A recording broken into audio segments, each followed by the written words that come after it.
Click, buy, deliver.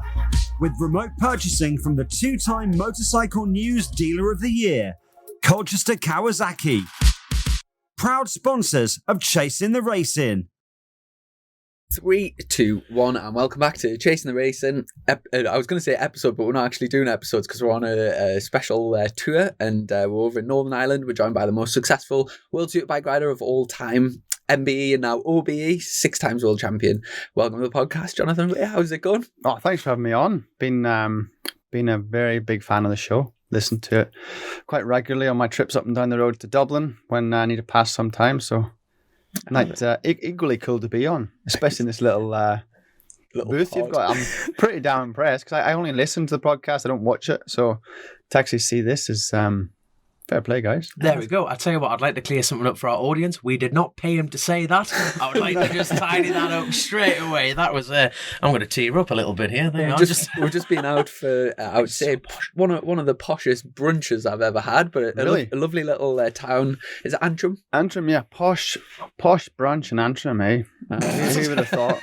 But it was nice, yeah. Yeah, it's lovely. I think an Aussie bloke came over and bought this cafe, turned it into like a bit of a coffee culture in Australia is like massive. My wife's Aussie, so spend a bit of time out there, and he came over, turned it into, instead of your £6 12-item fry, it's a sourdough this and halloumi cheese this. It's bit posh. Now there's a culture shock, mind. Australia to Antrim. It was for her too. I'm still trying to sell her the dream. Yeah, because you did live in the Isle of Man for a little bit, didn't you? Yeah, and I loved it. I really loved it because my father was a road racer. For those that don't know, so I grew up around bikes, and Isle of Man TT was, unlike most British kids to the south of Cornwall or wherever, or if you're lucky enough go to Tenerife for your holidays, I went to Isle of Man or Northwest 200, and I loved it.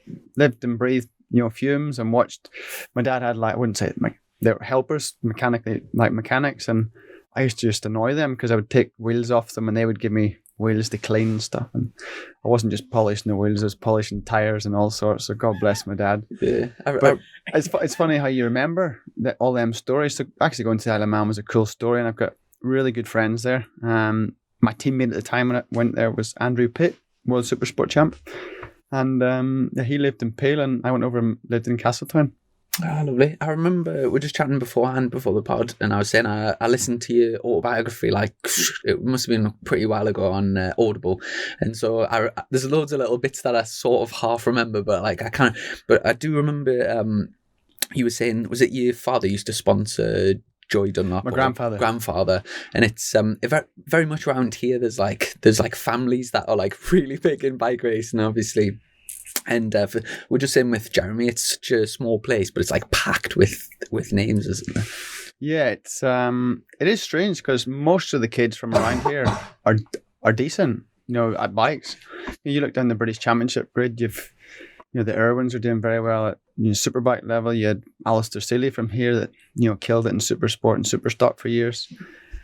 Jack Kennedy, okay, he's from the south, but still Irish lad. He's very fast, and I don't know what it is. I think, growing up, I was so lucky that my dad was from a racing background, so he knew I grew up schoolboy motocrossing and pretty quickly won all there was to win in Northern Ireland. And you go with competition.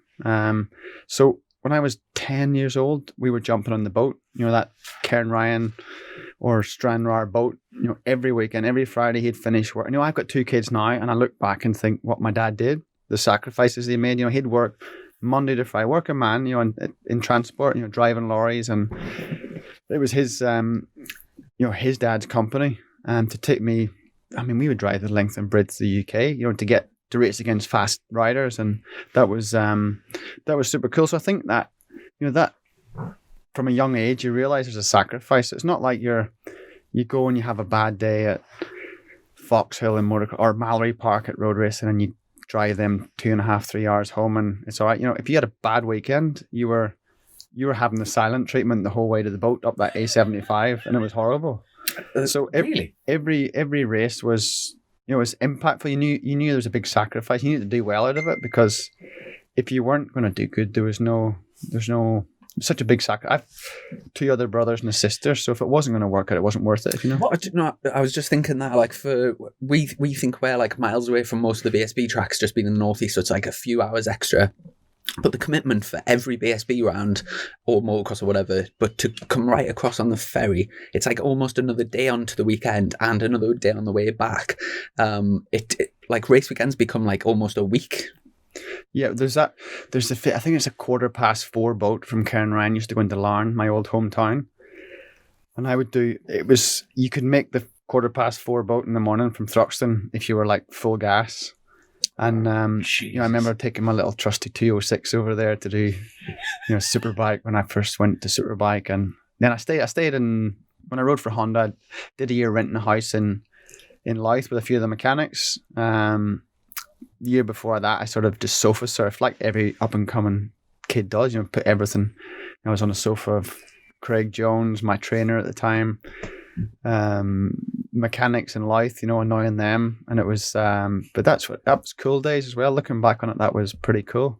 So it's hard when you get going, but I stuck at it, and it's been good after that. Mm-hmm. But even going back to the family side of things, did your siblings race? So you got 2 older younger brothers? Did you say? I've got 2 younger brothers. They're both much bigger than me, big lads. And the youngest is my sister. She's 20, I want to say. It's her birthday. Thursday, I think. I'm about to say it today because we're going to be in serious trouble, Chrissy, if we've nicked her. In her 20s. Very, very, very lucky. Her boyfriend's whipped her off to Dubai. They've only been together like a year. Flip me. Took me like years to get my wife to Dubai. So what's the big brother advice for your sister at the moment? Marry him. Just if he's got money for Dubai, I don't know. Marry him. I don't know. Just be happy. Be happy. But yeah, so the 2 brothers, of course, I feel so being the first child, I got a lot of the attention. My dad actually fell out of love with motocross. He told me in the end that if you want to go motocross and you do it yourself, on this stage, I had a helper mechanic that would come with us, a guy Gareth Crichton. He's now got a young kid motocross, and it was him that said, after a year of trying to do it together, he said, listen, this Red Bull Rookies program's going, and they're looking for young riders. You should really do this, because if it doesn't pay off, it was at the point where I don't come from heaps of money, the real middle class family. Dad, mum worked. Dad was he's in transport. Mum was like a school dinner lady. Like a chef, and then she worked in Dad's company. So it got to the point in motocross, all these kids were being homeschooled that I was racing against, because I'd won British championships and would fight for podiums most weekends going away. And then you're thinking, these kids have got like 6 bikes, they've got practice bikes coming out their ears. We were like taking on all this commitment to go over there. They were going to the US to do pre-season. My dad used to keep saying to him, Dad, I need to practice in the wet. Not practicing in the wet, but I know why he said it. No, I've got kids. I don't want to wash bikes. You know what I mean? So it was one of that sort of hunger, to go there, and probably a little bit of a chip in your shoulder, to go and try and do well. Mm. But the other brothers, I think they got not equal opportunities, but got opportunities to ride bikes. My younger brother, Richard, talented lad, but every time he rode a motocross bike, he just got hurt, like madly hurt. Mm. He actually did bit of superstock racing, British superstock racing. I think he went from having a quad to wanting to race motocross. Then he wanted a horse. So my uncle had stables, and my uncle ended up helping him out with a horse. I had a glass eye called Flash. It was great. Coming from motocross background, all I wanted to do was ride Flash as fast as I could, see how fast I could go and how big we could make the jumps. And then, so he did superstock, and he was talented, big lad, and he asked me for a bit of help, and he was can't remember how many kilos he was, but he must be pushing on 17, 18 stone. I said, Richard, it's an expensive sport. If no one's going to take you serious, you need to lose a bit of bark. So what weight do you need to get to? I said, well, if you get to 14 stone, I'll start taking it a bit serious. And he got to 14 stone in an off season, and he's the same height as you. No, he's big. He's probably 6 foot. I don't know. I'm the only dark-haired, short kid in my family. So Postman. No idea. Strange one. They're all blonde and really tall. So a local Viking came round. Richard's got a great story, because he actually, I remember going over to Knockhill to a British Superstock race with him and Scottish Championship, and he was super fast. I think he won a Scottish Championship race. In fact, I was wagging him on that hard on the proper schoolboy dad, me up over the pit wall. I just wanted a motocross pit board, so I could write something on it instead of just putting numbers. And I remember I was wagging him on and he had a horrible crash at Knockhill and broke a leg, I think. I think it was T1. Quite fit. I had a big one there at T1 myself in 04. And so he stopped. He's now in transport. But the younger sibling again, Christopher, he's 20, I want to say 26. Mm-hmm. He's always motocrossed, always had bit of bikes, but never really, and decent, but never really took it on. Mm-hmm. Oh, fair enough. I do just want to give a quick shout out. I just thought about that before. It was actually Steve Brogan who kind of asked, I think he asked you to come on Chasing the Race, and that's kind of like how this ended up happening.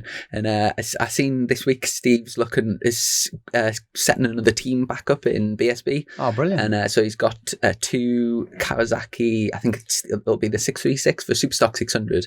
And it'll be a great opportunity for anyone. If anyone's out there that's looking to do Stock 600 but maybe like bad themselves, it might be a good idea to get in touch with. So if you go on Steve's Facebook or whatever, he's got his contact details on there, but obviously a real good friend of yours and legend. I've worked with Legends, Brogy. Now, a smile like that only comes with good stories. Now, come on, what's your best story of August? Best story with Brogy. We don't really get stories with Brogy because we both enjoy a beer, but after like 2 shandies, he's sleeping. He's a real not a light. Yeah, you think for a big bloke. Hold on, you think a scouse bloke? Yeah. Period. And bless him, bro. I love Brogy. He's but he can't drink salt of the earth, and like with his he's thrown himself into his coaching like 100%. And I think now with I came from a motorbike background, and it was funny. I got selected to be in a road race team, and part of that selection was Jeremy McWilliams, Leon Haslam, Robin Appleyard, and marketing people from the sponsor. And Jeremy actually called my dad up and says, "Listen, the best advice I can tell you is just let him go." And I was 16, just let him do his own thing. Don't get involved. And away I went. And I think my dad knowing all the pitfalls of bikes, that must have been so hard. Not to want to be involved. And my dad, I don't think we've spoke about bikes at all. Like, we don't speak about bikes or even what's to happening. This day. He wouldn't ring me up after a race and say, "Oh, what about the front end? It didn't look great here or that." We just don't speak. Conversation with my dad away is like, "All right, Dad. Yep. You. Yep. All right. See you in a bit." Really? So we're close. So I think that advice was good, but I think so many kids now are starting bikes with zero knowledge, zero coaching, and you see to actually. If you could go and have I had Robin Appleyard, who was a savior. He was like a GP 2-stroke guru. He right. My first year racing taught me how to build gearboxes in my head, and I could set a bike up. Within pretty much 8 months of road racing, I was on the podium at a British Championship race in Brands Hatch, and it was just because I had really good influence around me. And Steve reminds me of that guy. He's like a fast tracker. You know what I mean? Because he's got so much knowledge of doing things really good, but doing things wrong as well. You try and avoid people getting a shortcut to the top. So yeah, that's cool that he's going to do something with young kids, because it's didn't work out the last time with some sponsor reasons when he had a super stock team that was really successful as well. And so going back to, you were 16, you were riding motocross. The chance came up to jump across to superbikes. At that point, if you like in your headspace, was your heart always into going to the roads eventually, or did you really want to like go to America and do sort of motocross? Yeah, but that was a pipe dream that would never happen. America, US supercross was like bright lights, but how could you get there? You know what I mean? Right. I remember reading somewhere. Now I've drank a lot of beer since then, mine, so I've probably got it totally mumbled up. But I think you quoted, and I've been wrong many a time, but it was like you were a failed motocrosser in your eyes, or something. No, I joked something about along those that. lines. Me and is that a joke? Thank God that was a joke. Yeah, well, I'm pretty much not failed, but yeah, I never had much opportunity. I quit before I went like adult racing. So my last year was 02. And back then there was a KWS series that was like the international series. I ran alongside the ACU British Championship. I was fourth in that, on my first year in a 125, and then got to the end of that year, and like I'd said before, Dad was not really that interested in just business commitments. He was interested, but he just didn't have time. Yes, aye. So Gareth and I were starting to piece something together. Then there was this audition, if you like, but in the background I was still piecing together, going motocrossing to a team, trying to find 15,000 quid to go and race adult British Championship with the Yamaha team. Was that a Yamaha ride then? No, it was like a privateer of Yamaha. It was it's from a guy from here trying to sort into one of the official Yamaha adult teams. Right. Back then, if there was another, so do you know how there's this opportunity with Red Bull for the road racing? If there was a similar opportunity to, like, say, go to America, would you have preferred to have motocross? Yeah. Don't know. Not knowing what you know now at that exact point. Don't know. So I tell you the predicament I was in. It was like I did a run so I got selected. My CV got selected to go to they whittled it down to 20 kids to go to Rockingham to an audition. So my dad was like, "Fuck, what we're going to do?" He's never rode a bike before. So I went to Ron Haslam Race School and rode a CB 500. I didn't really light any fires. All I wanted to do was get my knee down. Like every guy that's never rode a bike just wants to get their knee down. I'm still waiting on that dream, to be fair. Like, I'm still dreaming for it, mate. So and it never really lit the fire. It was good, and then after so we went to Rockingham. I borrowed Alan Patterson's 125, my dad's old leathers and boots, and he's a size 8 UK. I'm a 10. My feet were killing me. These old Style Martin things. And, I got a new red RI helmet, so I stuck out like a sore thumb because my leathers were blowing in the wind. And there's got to be a photo of this somewhere. Yeah, there will be. I've got one at the Ron Haslam Race School because I remember going buying the photos. I want to buy this, so I've got it in a scrapbook somewhere. You'll have to get a photo of that. Yeah, the Rockingham thing, it was a damp day, and I thought, wow. My dad gave me some good advice, but I think we had slicks, that's all we had, and set of tyre warmers. I think we had a new set of slicks as well. So it was damp, and I was going out and I was passing loads of kids. I thought, this is mint. And these are like the 20 kids that were getting selected. So I thought, I must be in with half a chance. And then I went out in session 2 and I was flying, completely flying. And I was big. I'm the same size I am now. I was 70 kilos on a 125 and just big lad. And the last session of the day was damp. And I went out and crashed on it, patchy. I was just getting confident and I had a bit of a big crash. So first I was worried about trying to fix the bike for Alan, and then secondly it was that drive up the road. It was like, I've screwed it, it's over. It's already talking to Gareth back home about this Yamaha deal. And that night they must have made the decision pretty quick, because that night Robin Appleyard called me saying not that night, it was the next day. I was back in work. I worked for my uncle in an engineering factory, like welding beams and making steel sheds and steelwork. And it was forbidden to be on your phone when you were working. So I always had my phone in my boiler suit, but I could feel it vibrating at the time. It was vibrating. I thought, wow, who's this number? I didn't know. Right. It was Robin Appleyard. He goes, Jonathan, have you got a passport? I was like, why? It's like, because you're coming to Spain in the last 5. So, really? Like, I couldn't believe. I thought it was blowing it, because of crashing. They didn't want to crash her. But I think the fact that I was a real novice that showed a wee bit of potential, they were happy enough. So, not that I cheated my way into this job, but then Alan was like, they're going to test with the last 5 at Cartagena. I was with a kid called Ashley Beach, Daniel Cooper, and just...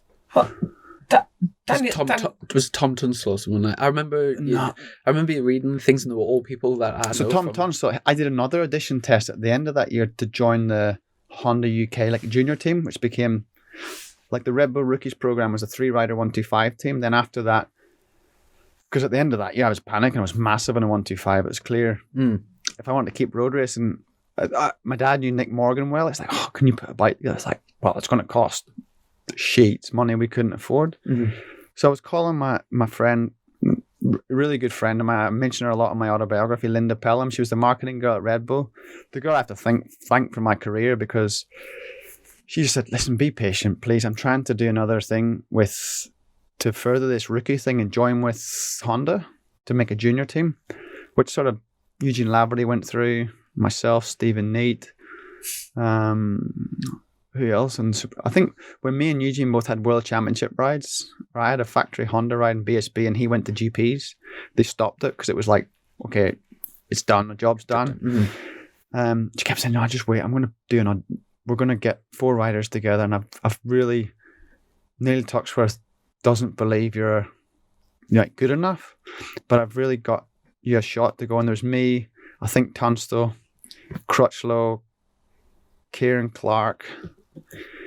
I don't want to say another guy.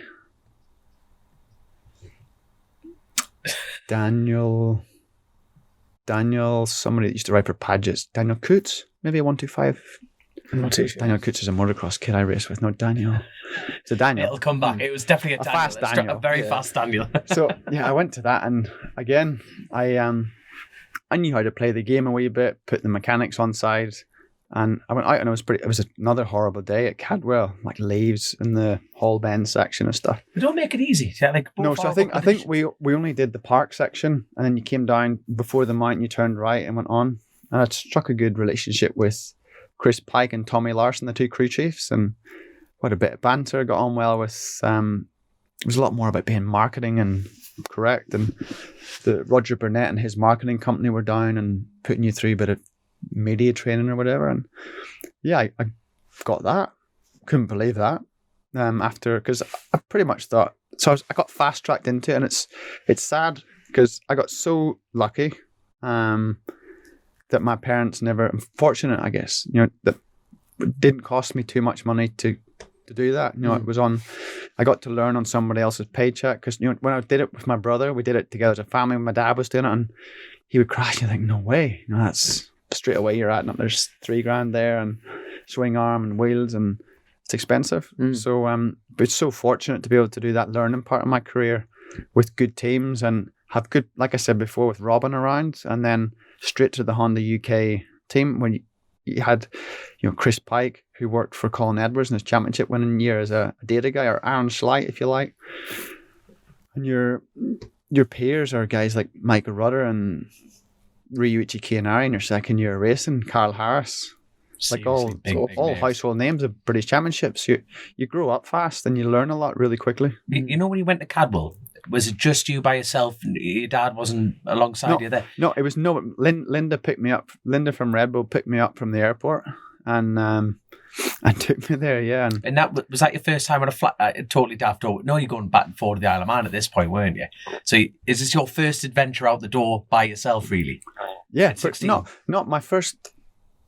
Because that must have been daunting. No, the 125 thing, I spent 2 weeks in a hotel in Cartagena with Eugene Laverty and somebody else. In fact, there's a hotel that all the motorbike tourists stay at, and I'm sure we had some laugh in there. In fact, bad example, but we thought it was hilarious. And please don't do this, but we got eggs and we're just throwing them out our hotel window for pants. And then we realised we're going to get caught. So we hid these eggs in this sort of suspended ceiling in the hotel room. And I think they're still there, unless the hotel's been demolished. I know, can you give us a hotel name? There'll be people lifting them out. I think it was... I'd be stinking that. It's like Hotel Manilo or something like that. It was one of them hotels with like loads of... It was because European culture is quite weird when you go from home straight away, because all the bars have legs of ham and... really fresh acidic orange juice in the morning. It's quite cool. But yeah, so I did it from an early age, and now my kids are football, and so here's some stories about kids making it in football, and they're out the door at 15, living at another family's house just so they can go to an academy close to somewhere they're selected. Or it's mad, isn't it? So it is a big sacrifice, but I was so keen to do it and loved it as well. Do you reckon it was like, looking back at it, do you think it was better not doing it with your dad? Obviously, you'd want your dad there, but the fact that the crew chiefs and all the team and all the other riders like Rutters and Keogh probably saw just you and you showed your dedication to it. Do you think that was an advantage?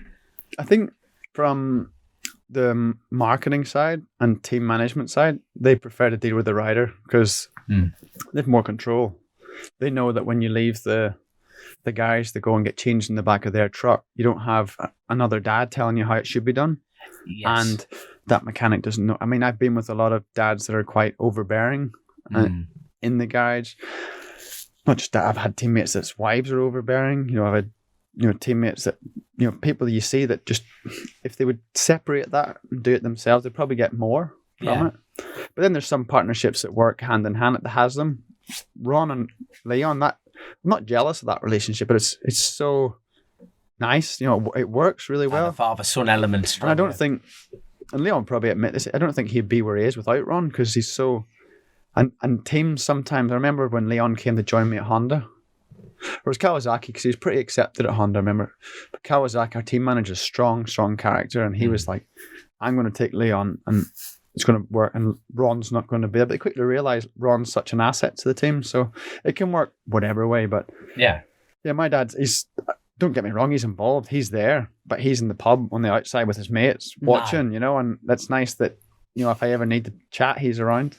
Did Ron help you much early? When you first started road racing, you said you went to the Ron Haslam Race School. Presume you got a bit of coaching that day, but aside from that, did you get any pointers from Ron? Not really, but I spent a lot of time with Leon in my early days. We struck up quite a good friendship, and I spent a lot of time on their farm. If anyone that knows Leon and been to the farm, it's like the closest thing to Nitro Circus you can imagine. Like it's pretty much like a Pastrana compound. I hadn't been there since they built the foam pit in the big shed, but it was just a competition daily, and Ron's involved, whether it's trials bike riding, or they go through fads of, remember once it was like unicycles, and I couldn't do this, and I was useless on a trials bike, but just going there was so much fun. So it's the sort of relationship I'd love to have with my kids, being able to ride together, and it was pretty cool hanging out with them. And even when I was teammates with Leon, I felt like if I ever asked Ron an honest question, or Ron, you were out the back at T6 there, what do you, I'm really struggling to do what, and he would tell you. Mm-hmm. He wouldn't. A lot of people would just give you a big curveball and send you off on a tangent. Where, especially when you're competing with Sun. Yeah, so I think he also respected my relationship with Leon. We were pals on and off the bike. Mm-hmm. Through BSB, he was a big rival of mine, and then in World Championship in the beginning, he came in as the real deal with Suzuki, and then he went to a private Honda team. He was still competitive. And then he started that BMW project, and he was, competitive on that for as good as the bike was back then. Mm-hmm. So going into the road racing, it was very much like fast track, so 125 with the Red Bull setup, and then into Super Sport on the Super Sport, yeah. Didn't do Super Stock. No. And that was again on the Red Bull linked with the factory Honda. Yeah, so it's pretty much Carl Harris's teammate, but with different colours. Yeah, and then did you do 1 year in Super Sport? I did half a season. And is that when you did? Which is not lucky. I mean, I had an issue, like a mechanical issue with the brakes at Alton Park first. Went to Island Bend with no brakes, and it's like a 2-pump jump, and and the exact same happened in Knock Hill, and that was in morning warm up. So I got knocked out, and I can't remember if there was a 7-day rule or Knock Hill was the next week or 2 weeks. But I went to Knock Hill. The same thing happened on morning warm up of Knock Hill, and. Knock Hill, there's no margin for not having a front brake. And what bike was this on? It was in a Super Sport bike. What flavour? What brand? She was a Honda. She was a Honda. Twice. Twice. That's a confidence knock, mine. So yeah, it was. It was a mechanic. It wasn't technical. It was, I think, a mechanical oversight. Right. So I was thinking. No, I wasn't thinking. Oh, my poor leg. I was thinking, I've messed it up. I'm still working for my uncle's engineering workshop. Going to day release college. Twice a week. Was that did you smash your femur then? Yeah, my femur had a compound fracture. And the funny thing, I wish I was knocked out. I remember everything, and I remember coming into the corner thinking, because it haunts me. I think, turn 3, it's right. So I'm sure if I go in a bit in the back brake, I'll be able to navigate to turn 3. But you never realise the gradients there. It's never happening. So I got just steamed into the tire wall, and I remember, I wish I was crying in the gravel, and it was old. Great medical director back in BSB then, Toby Barnfoot, great lad. He was on the scene within minutes, and I got the proper calm down juice, the white juice straight into your arm, and I was calm. I remember him vividly saying he's broke his leg. I think, how the hell does he know I broke my leg? I've got my leathers on. but my leg was, scraping the gravel, through my leathers. So I'm still, good physios and osteos say I'm about 4 mils shorter on my left side, because of the way the bone grew back. And I was never, selfishly, I never wanted to re-break it and go external fixator and make it all perfectly in line. So is that option still on the table in the future? No, I just when I was training, I used to use a little heel lift inside my trainers if I was running or walking for long distances. Aye. But laziness is just, I can cope without it. Aye. But that was a tough time because I was thinking, I'm back to work, career's over. I've had 18 months at road racing and was starting to go okay. I think I had a top 6 in Supersport back when Harris was there and Michael Laverty. There's a lot of decent teams there. TAS, Suzuki, Paget's, Honda, MSS, Kawasaki. It was a decent little setup, and it just seemed things were starting to go okay, and I was like gone. But there's obviously a little bit of guilt in the fact that it was a mechanical issue, and on my hospital bed, both Neil Tuxworth and Linda Pelham came and told me that I'd showed so much potential, and they wanted me to relax and get fit because I would ride a superbike in 2005. So I've got 18 months of experience, and they put me on the grid with like Rudder and Keogh and John Reynolds and all them guys. I was like, really? So that was daunting enough. And but let's go down like memory avenue here. How daunting was that? Were you just lying there off your nut on drugs going, I'm not sure I'm ready for this? Or no, I was like, yeah, give really it to me. Just that confident, you just thought I can do that straight off the bat. Yeah, because looking back, probably shouldn't have. But then you can never, in racing, you can never choose your opportunities. Because couldn't agree more. If we could all choose, we'd all ride a Repsol Honda or, aye, factory Ducati and MotoGP, or you can't choose. You've got to go where you can go. So someone giving us this, it was like, oh yeah, of course. Can I sign now? Are you drunk? And it was cool. It was a big eye opener because super sport bike 125 is way more technical than a super sport bike. For our listeners, on what grounds do you mean on so that? In a 125 you can change so much. You can change stiffnesses of swing arms, head pipe angles, front forks or factory built front forks. You can change internal ratios of gearboxes. Jesus. Between sessions. This is all stuff I learned with, when I was working with Robin. Where you go to super sport, you can pretty much, it's a super sport bike, it's a super stock bike. So you have access to, ride heights and preload compression and wheelbase, if you like. Aye. Some minor electronics. But then going to a super bike, it's like opening a can of worms again. It's the same. And back then the factory guys were Keogh and Rudder. We had Carl Harris and I on like Louth built superbikes, which found their way into road racing through Wilson Craig once upon a time. And these bikes, I think they're still riding somewhere, but they were like so much power, so fast to your hand. Like if I could go back, I remember riding the 10K superbike for the first time as well. And we had crisis meetings after a few races, and I went to a little oval, like a little dirt track oval, and rode around it in second gear, telling the engine tuner, I need less power. After a horrible weekend where I was 13th or something. And the engine tuner couldn't believe I was telling them less. Take less. So because the connection was horrible. And the old BSB bike was similar. Mm. But once we did that in the Honda days at 10K, I went 5.4, 4.5. I was on the podium in KLM, and then I won a race in Misano just by like making a bike easy to ride. Some people in this world thinking all this power. I remember talking about my brother Richard. We had this kit Honda we bought from TSR that comes it's pretty much a stocker with a different internal gearbox, stock bike, kit ECU. A BMW brought out this super duper 200 horsepower road bike, and everyone's like, I need a BMW. I was like, Richard, you don't. You need a bike that's easy to ride. And so he got it, and he couldn't go anywhere close to as fast as he did in his old, like, outdated Honda, if you like. And so I always maintained, an easy bike is a fast bike. And still now, I like easy mechanical power, easy to control. on my hand. I don't like the electronic guys doing too much. I like to control that. When start talking about, I had teammates in the past that just wanted such a light, fiery engine that I couldn't cope with that, especially in the wet conditions. I too lively tap And it. they want like the electronic engineer to do the work. Where I think a real torquey mechanical in your hand engine is really good. So that 05 year was a big learning year. I crashed a lot, made a lot of mistakes, but then we got a really good upgrade for 06 when I raced British Championship. We got these kit bikes.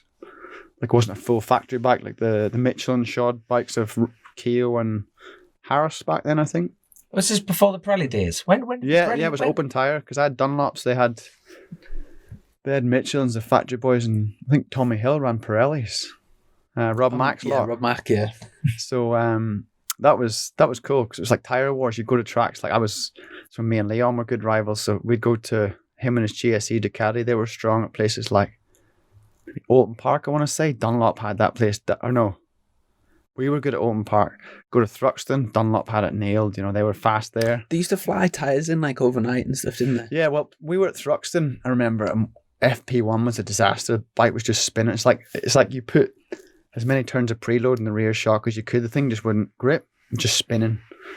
And I remember they'd sent someone from Clermont-Ferrand, the Michelin factory, with different tyres up to meet someone that was coming from Cali down to meet them, to bring them back for us for Saturday morning to try. But that was cool. That is proper, that though, isn't it? So do you miss that element of like the extra variable with tyres? Or no, because it's out of your control. It's better everybody's the same. Because even with manufacturers now, there's too much to. You've got strengths and weaknesses. So tyres is the biggest control. I think having a control tyre as well lets the manufacturer adapt the bike. Yeah. So, yeah. Yeah, fair enough. Any party a little bit misses it. What's that? They're like, open tyre? It just adds a bit more flavour to it, doesn't it? Now, don't get me wrong. I agree with what you're saying. It's about like, keeping it on a level playing field. No, because what you had, I remember, so you'll remember quite well, maybe 2005 or 2006. So I was a Dunlop, let's say the A rider. So there was like Harris, GSE, me, and maybe the Crescent Suzuki, whatever it was back then. Rizzler Suzuki. Rizzler, aye. With James Hayden and someone else. We get like good treatment. And we had they brought out this different profile, which is a 200 profile. But the other teams didn't have access to that. So straight away, this 200 tyre was much better until you raced in the wet, where the old 205 spec profile was much, much better. Yeah. And Scott Smart won on a Vivaldi, wherever it was, purple bike or brown bike, potato bike. You remember them? Yeah. Was that not what Ollie and Tom Bridle used to ride? Yeah. They rode Vivaldi bikes. They were like horrible to look at, but the guy came in with big trucks, big hospitality. I think 4 Superbike riders maybe. Right. So like dumped a lot of money in the championship, but they got like B spec tires. So Scott Smart won on the old tyre because the 205 was better in the wet. So Scott Smart always used to do well on the Hawk Kawasaki. Yeah, he was good. Him and Glenn Richards. Yeah. The old. That's such a great time in my memory because it was when I was just. BSB used to be on the like Channel 1 or Channel 2 back then, like BBC 1, BBC 2, and I remember like every weekend. So that's kind of what ignited my love for BSB. Yeah. I remember watching. So do you know when you first stepped up into superbikes on the Red Bull bike? We're just talking about this on the way down actually because we're just looking through random pictures and I seen a picture from turn 1 at Knockhill. I was like stood on the inside, and I remember you. I think you would have been about 6th at the time, something like that, like in the sort of leading pack, but a little bit off. But you were the only one doing big stoppies into turn 1, and I was trying to get pictures of like that little kicker. I'll show it. In fact, I'll show you a picture of it because it was. I loved the colours of the Rizzler Suzuki back then, so I always had all the Rizzler Suzuki kit. But we ended up. Yeah, I always thought Denning turned out a pretty nice show, you know, from a... That's me on... No way! yeah, watching Turn 1 at Knock Hill. Flip, mate. So, Mad. so what age are you then? I'm 26 now. Yeah. So you're young. Super young. But yeah, that's crazy enough. But Mate, well, they're talking about like Top Rack's 26 or 25 and he's got the world at his feet, so you never know. MotoGP is it next year for you? Is anyone listening? I want to give them a chance. Yeah, Please, there you go. give them a go. Give them a go. and so you did that first year in Superbikes on the Red Bull. Did you do another year with Red Bull? Or did you? Is that Yeah, when you went up? on these kit bikes. Right. So all the parts came from Japan and like kit ECU, and they were built out of packages in Louth, and it was good. Bike worked, you know, it was tried and tested, and it was easy to ride, and I think I got fourth that year. Because funny story with that, I'd nixed and I had nothing. I had like 500 quid in my bank, and my mum wanted to, I wanted a house as well. I wanted to move back home because I was renting a room and like a mechanic's house in Louth, and so this house, my first house, cost 150 grand, and I had agreed to put a 10% mortgage down, 15 grand. I thought, how the hell am I going to find this money? I've got 500 quid in my account. And I was lucky I had a diesel card from, you know, my uncle who was in transport, a sponsor, and got put through the books in his company. And, you know, I had 150 quid a week back then. So I had a bit of spending money. Didn't cost me money in diesel, and rent was, you know, £300 a month to rent this room. So it was cool, but that year, to finish fourth in the British Championship, I had a decent bonus from Honda. I had a decent bonus from Alpine Star, RI.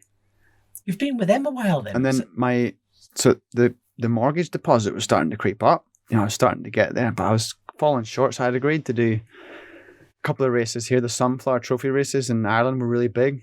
The middle race paid £3,000 prize money, the Sunflower race. So Paul Bird actually loaned me some of his bikes with, you know, my team bodywork on it, and I went out and won everything that weekend.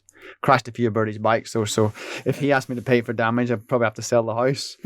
But yeah, I had fastest lap money, race money.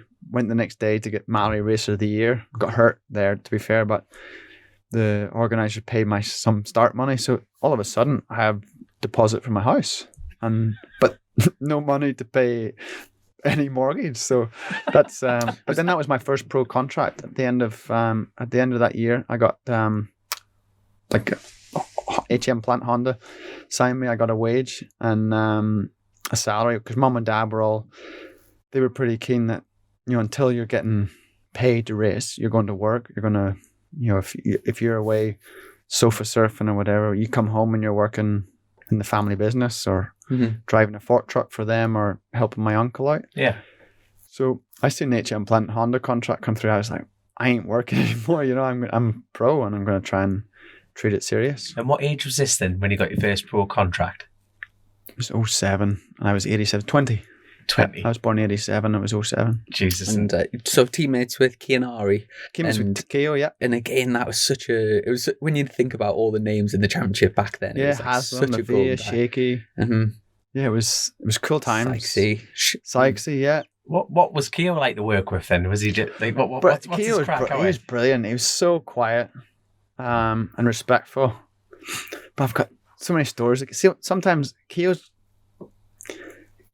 I'd love to work out the goings on in his head because some days he's on. And when he's on, I'm sure you've seen that video of Superpole when he was at World Superbike at Donington Park. If you haven't, YouTube Kianari, seen it. Wet Superpole, Donington Park, and see, like just watching his bike skills is unreal. But then watching him suffer somewhere like a track in BSB where he's like nowhere. Mm-hmm.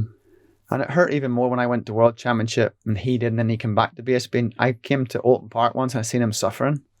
It's like probably one of the most talented blokes in the world. Beating Bayless at Brands Hatch, watching him going down into that Graham Hill bend on that 10K Honda and put the WP forks on the bottom the whole way into Graham Hill bend. You're like, how's it possible? But he was cool. We always got changed. He loved sleeping. So he sort of, I inherited that, hobby of his. So we had these workbenches in the back of the HM plant truck where we'd sleep under little camp beds, and we'd get changed beside each other, before we'd go and race. It'd be funny because, you're trying but we're never trying to psych each other out. Yeah. And sometimes I'd be open and honest, like, oh man, I'm so nervous. Like, hi, me too. And so it sort of broke some barriers, and we could be, quite good. And then we were teammates at Suzuka one year, and he's a super good guy. Well, in your opinion, when you saw that change, you went to Alton Park and you just saw him go off the boil. In your opinion, what could that have been? What was all that about? Don't want to be too heavy opinioned about it, but I think he was babied too much within that team, the Honda team. I think that's why you see him when he went to. He went to Bill Base BMW and BMW. Was so fast. Yeah, that's it. Yeah, he just went off. Would you like a Rich Energy? Monster Energy sponsored. I'm good. I've got my Monster here. Can you go near that and get would you get sued if you held that? Probably not. But if they drop my contract next year because you put that in my face, I'll not be very happy. Yeah, I won't be allowed back in Northern Ireland. Period. After that one, I know that much. But yeah, I think when Keogh came to the UK, he came so young as Honda's little next. How young was champion. Young then? What age did Keogh I think he was. The other thing with Keogh is he was a closet smoker. Yeah, it was funny because I would go sometimes. Where was it? Like Thruxton or something. But away from the cameras. Went for the toilet.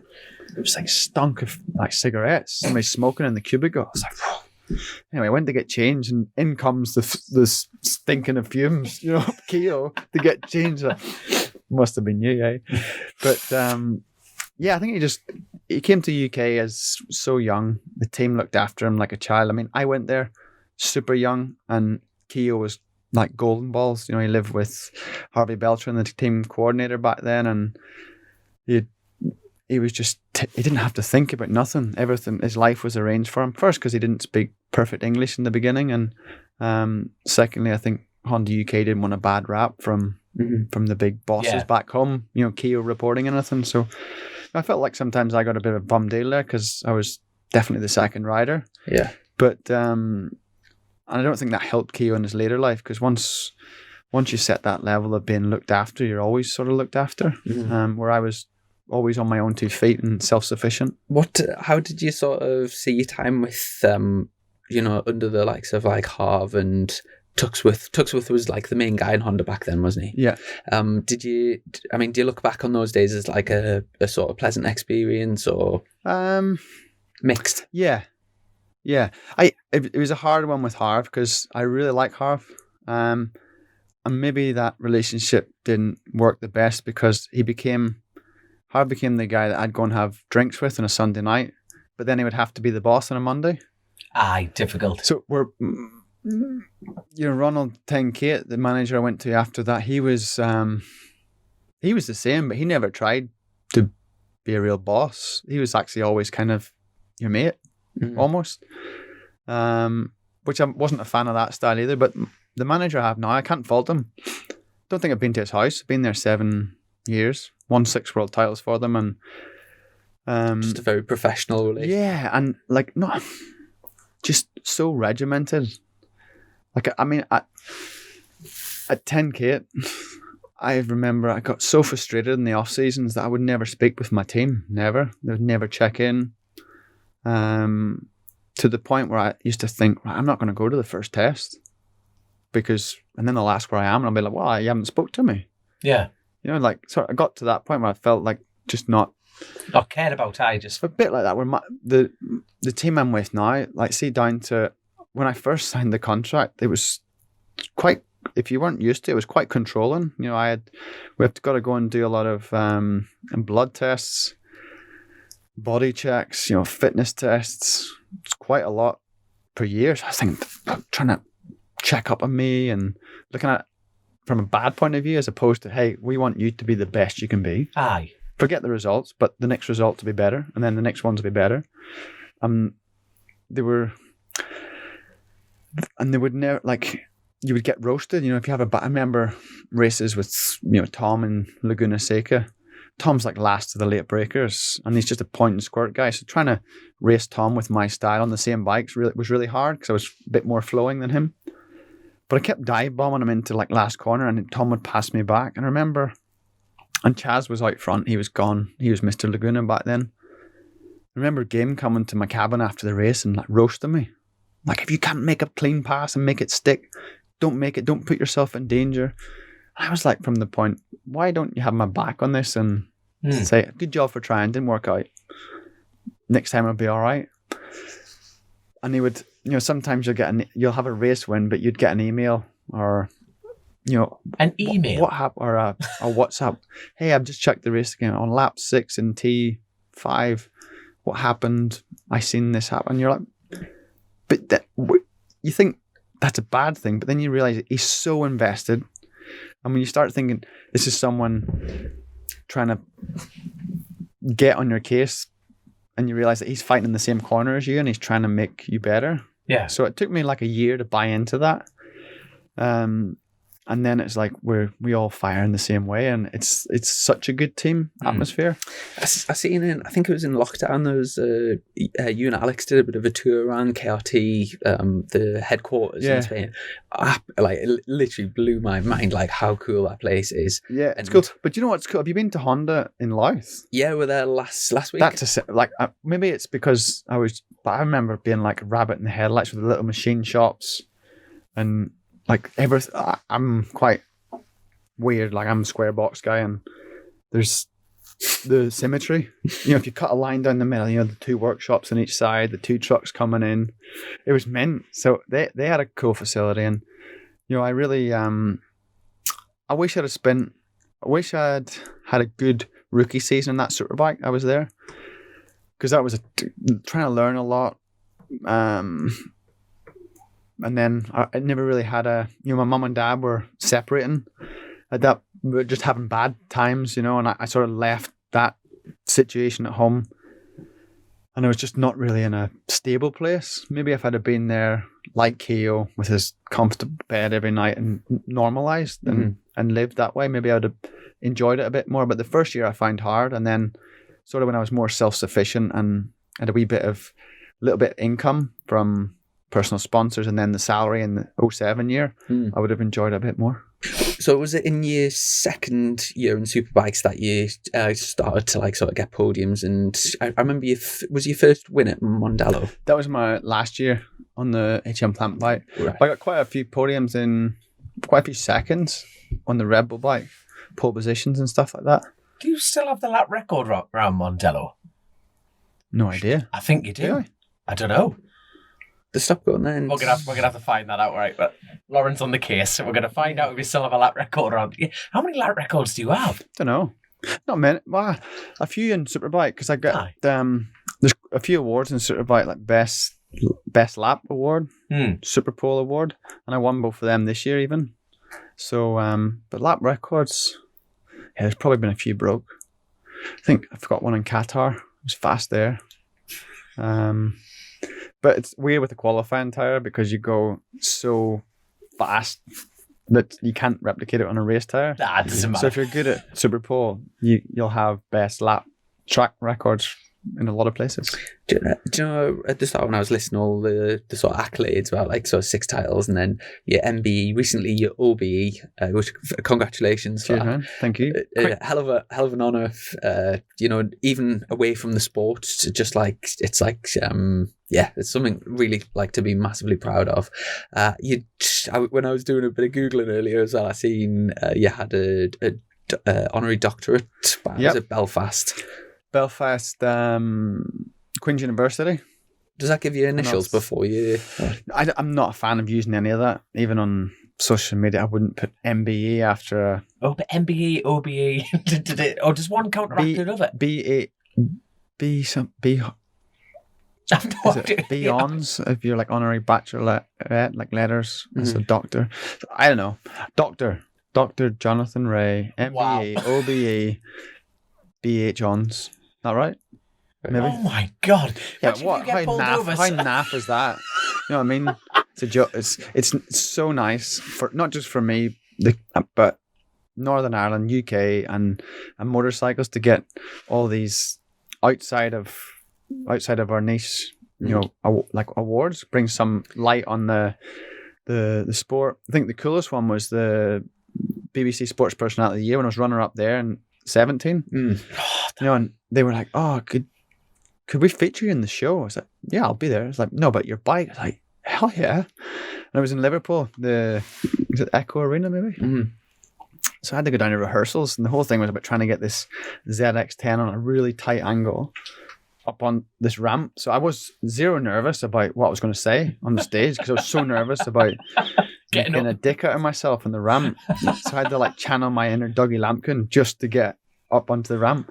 I think that was super cool because afterwards, the press conference, I didn't feel disrespected, but nobody knew about motorbikes. And it got everyone talking about superbikes or road bikes. And it's great for the sport. I mean, loads of people then, and off the back of that, I got a book deal to do an autobiography. And, I actually start the first page of that and talking about people saying you ride bikes and people think you're stupid, you're crazy. Like, what are you? But you're not, because you're actually really highly skilled and you're clever. Most top riders have to have a decent brain. So it's not some sort of dropkick sort of adrenaline junkie. Empty head. You always get, you riding more, but you must leave your brain in the toolbox, do you? But it's not like that. And I think people understand that now. It's just like televised loads of people. It's good for here in Northern Ireland because loads of bike fans, especially after road race culture here growing up, was massive. Yeah. It's a real shame because I think what Jeremy McWilliams has achieved coming from Northern Ireland, even Adrian Coates around the same time, is incredible. Alan Patterson, guys like that went and took on the world in Grand Prix and done really well. Like Jeremy's out-qualified Valentino Rossi. He's the greatest of all time motorbike rider, period. And but you come to here and it's about road racing, like street racing for the European guy, Northwest 200, Europe or Ulster Grand Prix, and it tended to be till the Laverty brothers came through just before me. Michael was really good, doing good at British Championship level. Then his brother John and also Eugene, Adrian Coates still at British Championship level, and myself. Then there's a bit of a shift in the mentality of people back home that circuit racing, as they call it here, is cool. We can be proud of Michael Dunlop, but we can be proud of the Lavertys or what I'm doing as well. So it's cool to see that shift because when I first started road racing, the pure road racers would call you, or the street racers would call you like car park racers. Got that all the time. So I'm a glorified car park racer because I ride at Donington Park. So a wee bit of a shift in mentality, and it's really cool now that people really respect what I'm doing. I get great following because nowadays on social media it has positives and negatives. You can see really crap things said about you or whatever, but generally there's a lot of love out there, and people are positive and get a lot of support that way, which is really nice because you get to feel it and see it, as opposed to being so far behind a barrier, maybe seeing a flag or merchandise, and you get people can actually give you really good props on social media. You get a good following around the Northern Irish flags are like everywhere, like in pretty much every country now. Yeah, that's amazing. In Australia, US is cool. I mean, the local race is it's not Donington, it's pretty much Portimao because there's Aer Lingus and Ryanair flights go to Faro from Belfast.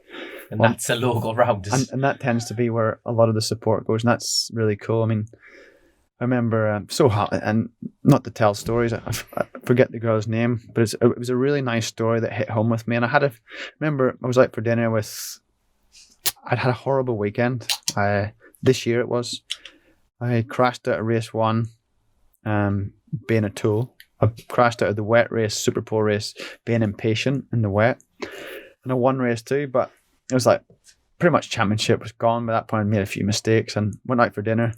Went down the strip in Praia de Rocha, where it was pretty much like walking down the street in Belfast, to be fair. It was like Irish bars and people from the circuit, and I ended up stopping outside this bar and people were singing songs and like about me. It felt like being at Windsor Park, at a Northern Ireland football match. And I was talking to this girl and her daughter that was telling me this story, and it hit home. And I always remember it, that, and I had a few beers, but it made me even more emotional. That the husband and the father passed away, and on his dying bed, I was racing somewhere, and he was asking, "Hey, how Jonathan got on today?" Never. I thought, what? I was vibing, like having a good. I'd had a shit weekend, to be fair, but I'd won a race and I was out with the family, and then I heard that and I thought, that's unreal, that you can touch someone in that way. And I had it just recently, people just telling you that, yeah, my dad's a big fan, or we watch your racing all the time, and that's amazing, because I came from, we've got quite a lot of sports stars, and it's just because it's a small place. It's like living in your Northern Ireland's probably like living in your local borough, if you like. Yeah.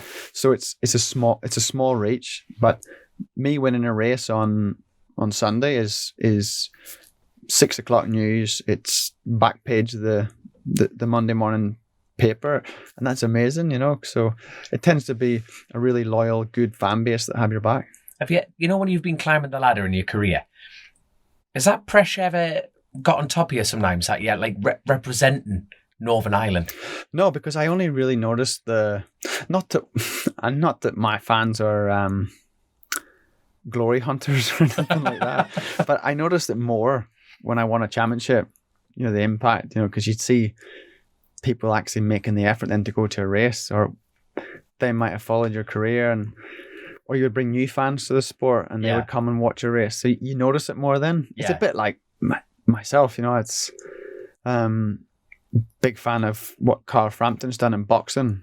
I haven't followed his amateur career. I'm not a glory hunter, but I went to watch him, fight in Windsor Park. Yeah. Loved it. Big respect. But I think just being proud of people locally as well. And there's obviously the diehard core fans that have been there from the start. And great story. A shout out to him is Alan Patterson and Johnny Moffat. Alan, I told you, lent me my first ever 125 to go to do the selection process for my first job. He actually, both Alan and Johnny went to Indonesia to watch my last race there at the end of last season, just on a bit of a jolly, but to support me. So feeling that people, and it was a horrible journey, Indonesia is far. It's Jakarta, 2 days quarantine in Jakarta in a hotel, and then another internal flight to Little Island, Lombok, and then watch the race and home. And people did that, and that is massive. Really, really, really cool. So big respect. Now, from when you went from British Superbikes to World Superbike, your first opportunity, remind us, did you go to World Supersport first? Supersport, yeah. Yeah, and it was the 10-car bike. Yeah. Teammates with Andrew Pitt back then, and in terms of, people talk about sort of equating BSB and World Supersport in terms of, like, a few years ago, it would have definitely been said that World Supersport was it would have been a step up in terms of, like, the level of competition. I'm not sure where that sort of stacks up now, but did you, were you pleased that you went to Supersport to learn the tracks first before? No, because I tell you for why. A funny story where I grew a set. I remember Roger Burnett was trying to help me go to World Championship, but it was at the time where Toslin was leaving 10K to go to Tech 3 in Grand Prix. So 10K didn't want to really speak to Roger because they weren't best friends, and they were interested. I'd heard through Leon Haslam's manager, Chris Herring, had told me that the 10K guys are really interested, but Roger had set up some meetings with the Xerox Ducati lot to go and be teammates with Troy Bayliss, and I'd have been, instead of Michel Fabrizio, it was then. So I had these like two sort of floating options, if you like, but I had to have a knee operation that end of that season due to that a recurrent injury I'd mentioned at Mallory Park Race of the Year. I had to have that finally cleaned out and operated on. So the Xerox Ducati ride, they weren't that keen on me having this operation and missing some testing, so they were talking about a satellite team and the 10K brothers. It was a Brands Hatch weekend. I went into the meeting with them, and they'd sold me a deal about Supersport. I was like, I've come to talk about a superbike ride. I'm a superbike rider. You're going to hire Keo next year, and there's talk of Carlos Checa, Keogh, and Soph Wogley were their 3 riders, but they weren't all fixed. No. We don't really have space for a Superbike ride. Wow, well, I think I was by myself. Yeah, I was by myself, and I said, all right, well, I think we're wasting each other's time here then. And I got up and left. I remember walking down, they had this like triple level hospitality in it, and I walked down the stairs thinking, What have I done? what have I done? I hope this satellite Ducati thing's good. And then the phone rang like literally half an hour later, and they said, Ronald said, oh, can you come back to the truck? And I went back, and he said, what about if we do like a 3-year contract, like a fixed 3-year contract, and your first year will be in Supersport with no pressure and learn the tracks. And they were trying to sell me this before, to be fair. But if you show potential, we'll give you a Superbike ride. Which turned out to be controversial at the end of 08 because Andrew Pitt had a similar contract where if he won the championship, he was getting the Superbike ride. Right. So he won the championship, but I showed potential. I was runner-up, and I ended up getting the contract. So I also, me and Pitty were, although we were rivals at the end of the season and things were tense, we were actually really good friends. And that was, that wasn't great because he also deserved to have a Superbike ride and that opportunity. Mm-hmm. And then into Superbikes, and that was the beginning of like a good chunk of years on the Honda. Going back to that sort of the middle of that period, I think if you'd anybody that was like sort of in the paddock or anyone that had like a keen interest in World Superbikes, if you'd said who's the best rider out there, I remember at the time a lot of people were saying Jonathan's the best rider, but he's at the time the Honda wasn't quite up there. At that time, was that your belief during the period when you were at Honda? Did you feel like the bike was holding you back from wins? There was a lot of years like that because probably the first 2 years the bike was incredible. 09 and 10, my rookie year, and 010. Because I was I fourth in my first year and fifth in the second, or fifth and fourth, something like that. The year 010, actually, they talk about Leon Haslam running Biaggi to the end of the year. I was like literally a handful of points off Leon until I got hurt, broke a wrist, 2 rounds to go. But then after that, the bike just never really progressed. It was the same. I also maintain that the 07 Blade was the best bike Honda made. Right. What changes happened from 07 onwards? Oh, it's completely different. Like chassis, engine. Really? Aerodynamic. The 07 bike, it's not a pretty thing to look at. It was a big, long. Oh, the underseat. John's got one in his house, a big HM Plant TT winning bike. But it's when I remember going to visit him once and seeing it under his stairs and think, what, that thing's massive. They are how massive. old is it? But when you're riding it, it was a proper thing. Aye. Yeah, the 08 bike was tough, but it was good. It just never progressed. We never got it better. We tried throwing loads of different things at it. Straight away, Checo was my teammate in year 1, along with Keogh. I was outperforming them like from the middle of the season on. Next year, I became pretty much lead rider, alongside Neukirchner, I want to say, or somebody, can't remember, 010.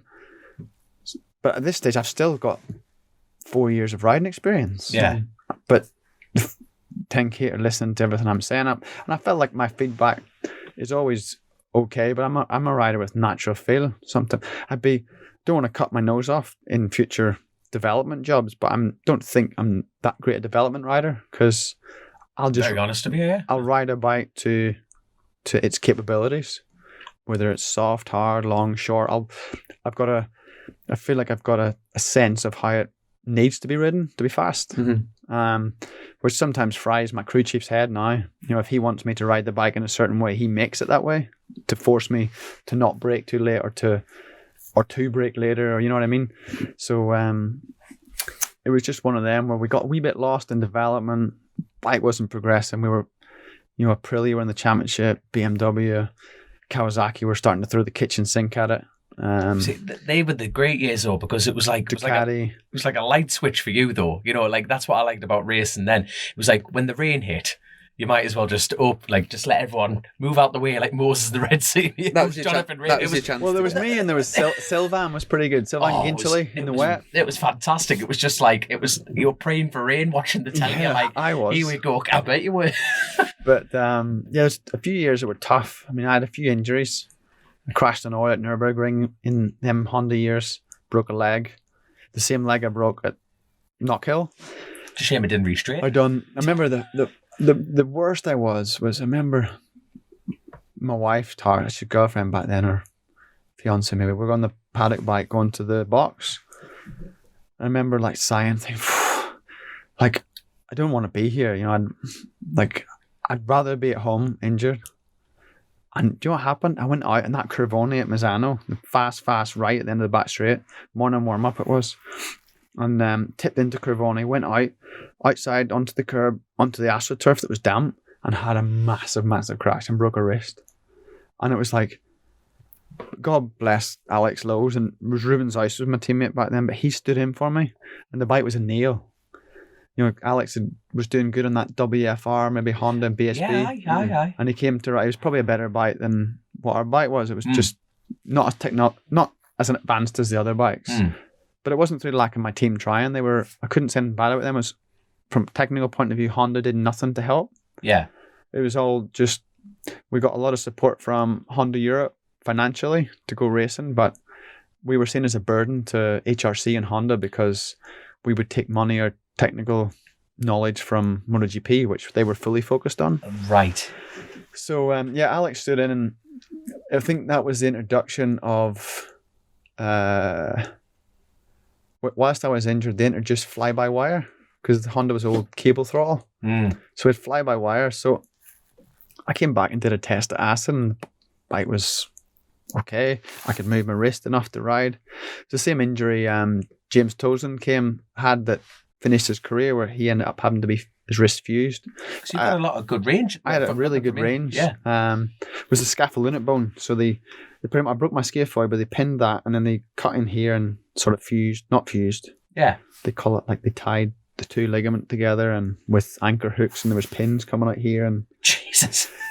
Good job. Same surgeon, same injury, but I recovered, fortunately. And it was the same physio in the Isle of Man. Great girl, good mention. Isla Scott helped me through that.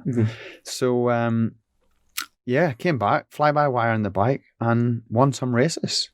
Won at Imola, and I think might have won at Manuka, or was in the lead when I had a small technical. But not having to use a clutch and a back shift and electronics helping you out a little bit was incredible. It was actually easy to ride. You could think about your brake point and your tip-in point as opposed to trying to manage a clutch and everything. So it became, I just had what everybody else had because the Honda became outdated. But it was that was written into the rules as an exemption we could have, you know, like I think then Kawasaki, theirs was conventional cable as well. They got it as well. Yeah. So that really, really helped, and the bike got better from that point. I remember your first year in World Superbikes, the Ben Spies was like a complete revelation from AMA. Was, wasn't he? And in terms of his style as well, it was very like, obviously nowadays it's quite a common sort of style to be like all over the front end and like elbows down and that. But at the time it like really, really stood out. I mean, being on track with him back then, was it good to race with? And do you think back then when some like, usually when there's some like a new style introduced, and if it's winning, there's like a natural sort of urge to like sort of be like, say Marquez came and then people, because he was the benchmark, people were like sort of the sheep mentality, adjusting their style to be more like it. Yeah. Was there ever? I don't think from a style point of view. I think more from mentality point of view. Like when Spies came, he brought like an aura of the athlete. Like he was an athlete. I don't forget my peers. I joined World Superbike, and every Sunday night was a party. Honestly. From the Tenkate Dutchies to, it was like Japanese or Kageyama, Haga, Bayliss. Living it up. Yeah, Fujiwara, you know, Brock Parks, Craig Jones. You know, Sunday nights were a fun place to be because unlike BSB, nobody was rushing home because their home's a 4 hour. They were all waiting for a flight on a Monday or whatever. So Sunday nights would be mental, like amazing stories. I remember. Come on, Shep. Most men. Well, I remember, like, come on. Bayless for me is an icon. I remember waltzing into after quite a few beers myself, waltzing into the 10K hospitality. And Dutchies, they all like a tab, so they're all having a bit of a smoke and that. And there's Troy Bayless puffing away, and he's just won 4 races to start the season. He's killing everyone. I think, Troy, what are you doing, mate? He goes, nothing, mate. It's just high altitude training. Like, what a legend. A legend. And not that I was highly strung, but did it start connecting? Like Keogh smoked, he's smoking. No, I never. I'm off to the newsagents to get a pack of 20 Bensons. I think the only time I bought a packet of fags is when my mum sent me into a shop once to buy them for her. But yeah, it was one of them where that was the culture, if you like. And I think Spee's come and changed all that because he suddenly brought all this. I mean, Tozen was the athlete as well. He played on that card quite a lot. I think he did a cover of Men's Health. Did he, Tozen? Maybe. Possibly, I'm not sure. But he skipped that part in the interview, didn't he? But he maybe, I want to say.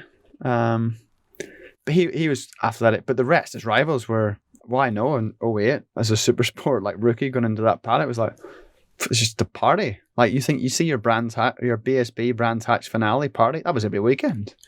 And it was cool because I think you lost that chip in your shoulder when you went to World Superbike that, I'm good and you should accept me, because when you were there, everyone was like, yeah, everyone's the same. You're here because you're decent or whatever. And but then Spees came. It was like, did everything right. I mean, you wouldn't know, but you'd hear stories of him weighing out his rice, or he always travelled with his assistant back then. He turned into Brent Copeland, a great guy. We got on well. He's went to manage pro cycling teams. So he brought this real like professionalism athlete and I think that changed then, but it also came at a crossover where a lot of the guys I'd mentioned were at the end of their careers. Hagas, Coursers, Kagayamas and Bayless pretty much retired the year after I left, and then it was the new era where a lot of British riders came. Camir, Crutchlow, Haslam, Sykes, Spees. That was like the class of 09 with Corser still in the BMW, so you still had like the established guys there. Just goes to show, that them few years of BSB, like how strong that cohort that was. Class. It basically transferred. The BSB class of 06 or 07, and Shaky went. He was there in 06. He went with that Sterlgarda Ducati one year. It was my rookie year after. It was fast, and I think that brings you on as well when you grow up with fast kids. It's like the same. And remember motocross in the day, if the grade above you or below you was fast or slow would dictate all that kids in the class what level they'd be. So yeah, it was very lucky. Mm-hmm. So yeah, I tell you, I'm trying to get my history right about Ben Spees. Did he come from a really, really wealthy family? I'm not aware of that. Doesn't ring a bell. It doesn't ring a bell. Who am I? I'm probably making up some Dubai oil. I know he travelled with he brought 2 American mechanics over. His assistant Brent and his mum, and they just travelled it was like a little American section welded onto that Yamaha team. Yeah, but imagine coming to World Superbike in your rookie year, just winning, and then off to Grand Prix. Unreal. It's a real shame. So he rode Tech 3 and he got this factory Yamaha gig, but it's a shame it just didn't work out because he was so talented. Yeah. And it was cool. Do you know for the period you were at Honda, how many years was that in World Superbikes?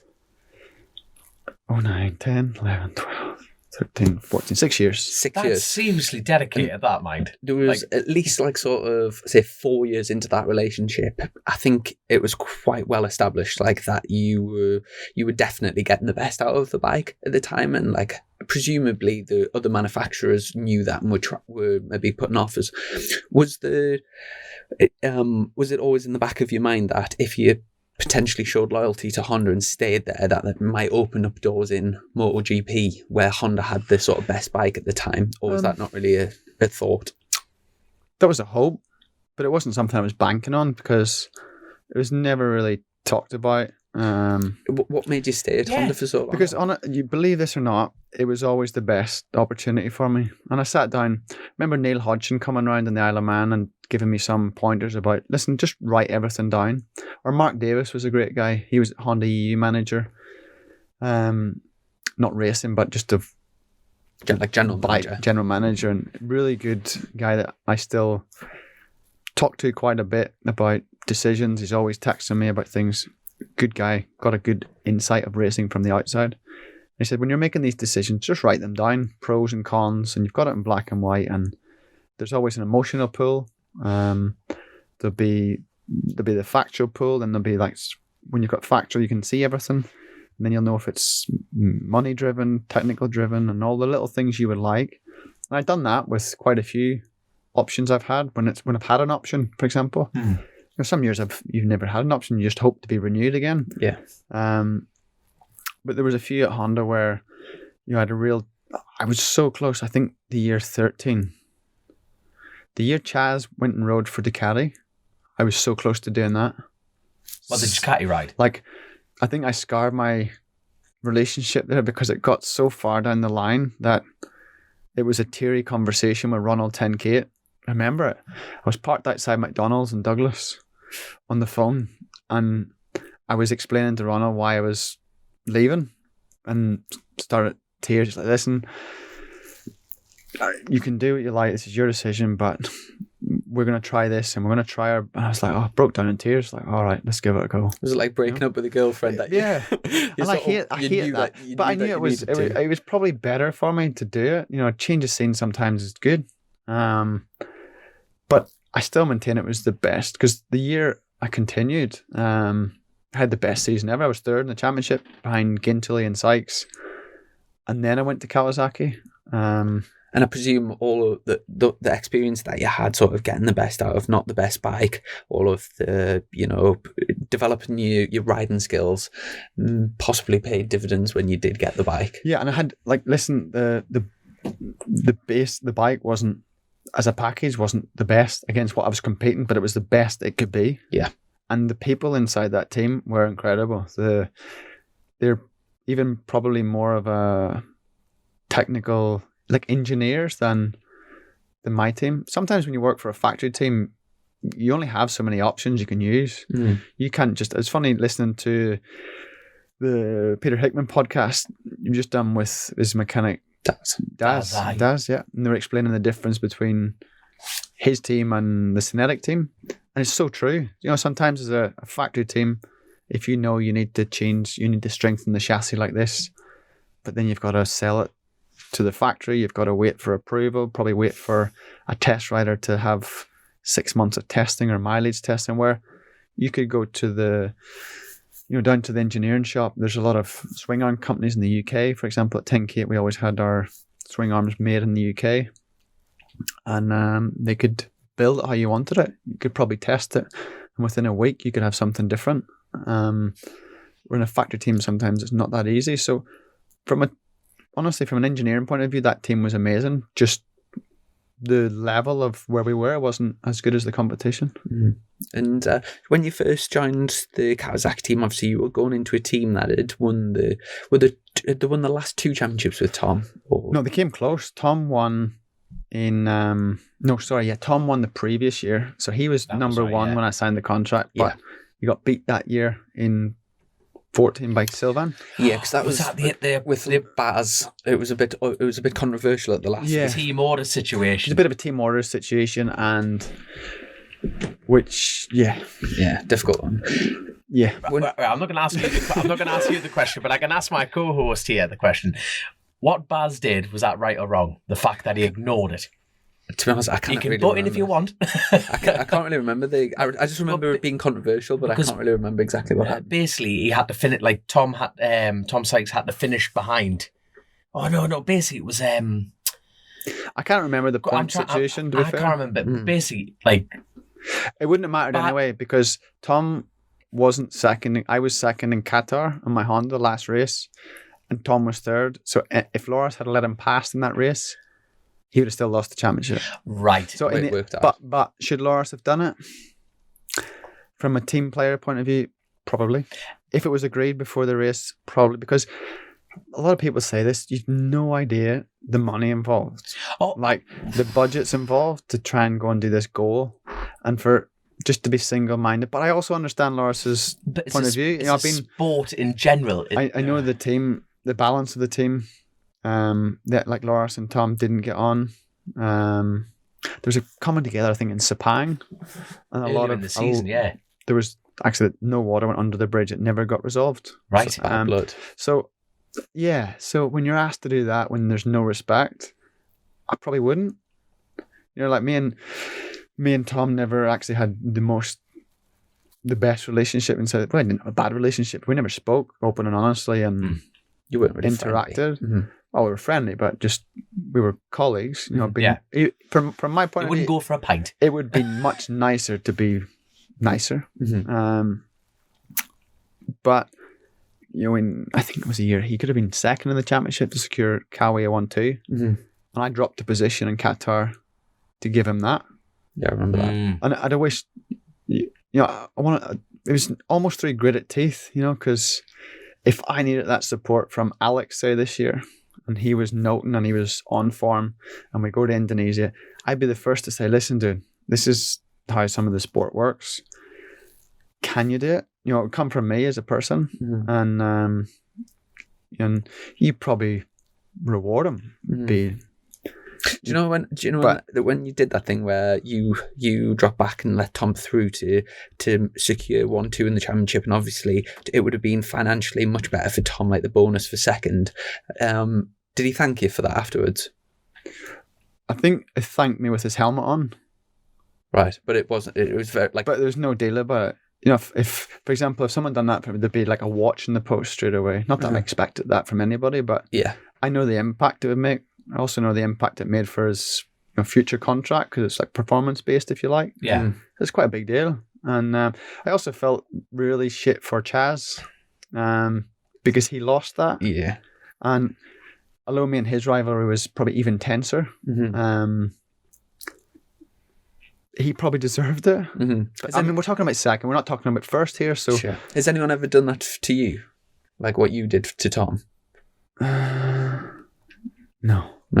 It's quite an unusual thing, to be fair. It's like it is, but in motorsport, it's quite normal. Yeah. No, you see it, especially in F1. That's what to say. You're physically hearing the team orders through headphones live on the telly. Yeah. How cool is that, though? Not the team orders are not cool, but how cool is radio interaction? It just hooks you. I would never watch Formula One until you can hear a bit of feedback. Yeah, because you can actually hear the live feed of it. Do you reckon that would work in motorbikes? Would you? Would you want that? I can barely breathe. Never mind. That's what I mean. Like, that's it. But imagine having a team order through your head. Like, I know my heart rate values when I race, and having to have a conversation with Barry in the box. First, I wouldn't want him talking to me probably, because he's a nervous wreck at times. But do you reckon that'll ever happen in the sport? I hope not. I hope not. No. Now we've got one-way communication with dashboard signals. Yeah. So yellow flag zones or black flag, or that's good, man. I think you got drop of position on the dash. Yeah. Something like that, or penalty or long lap comes up. Right. Haven't had them, but I think all them communications come on your dash. I tell you, what's your opinion on the long lap situation? Because I think some professional riders, especially on the MotoGP circuit, have handled it beautifully artistic, like knee down, just on the white line. Remember, do you ever see that Fanati at Qatar?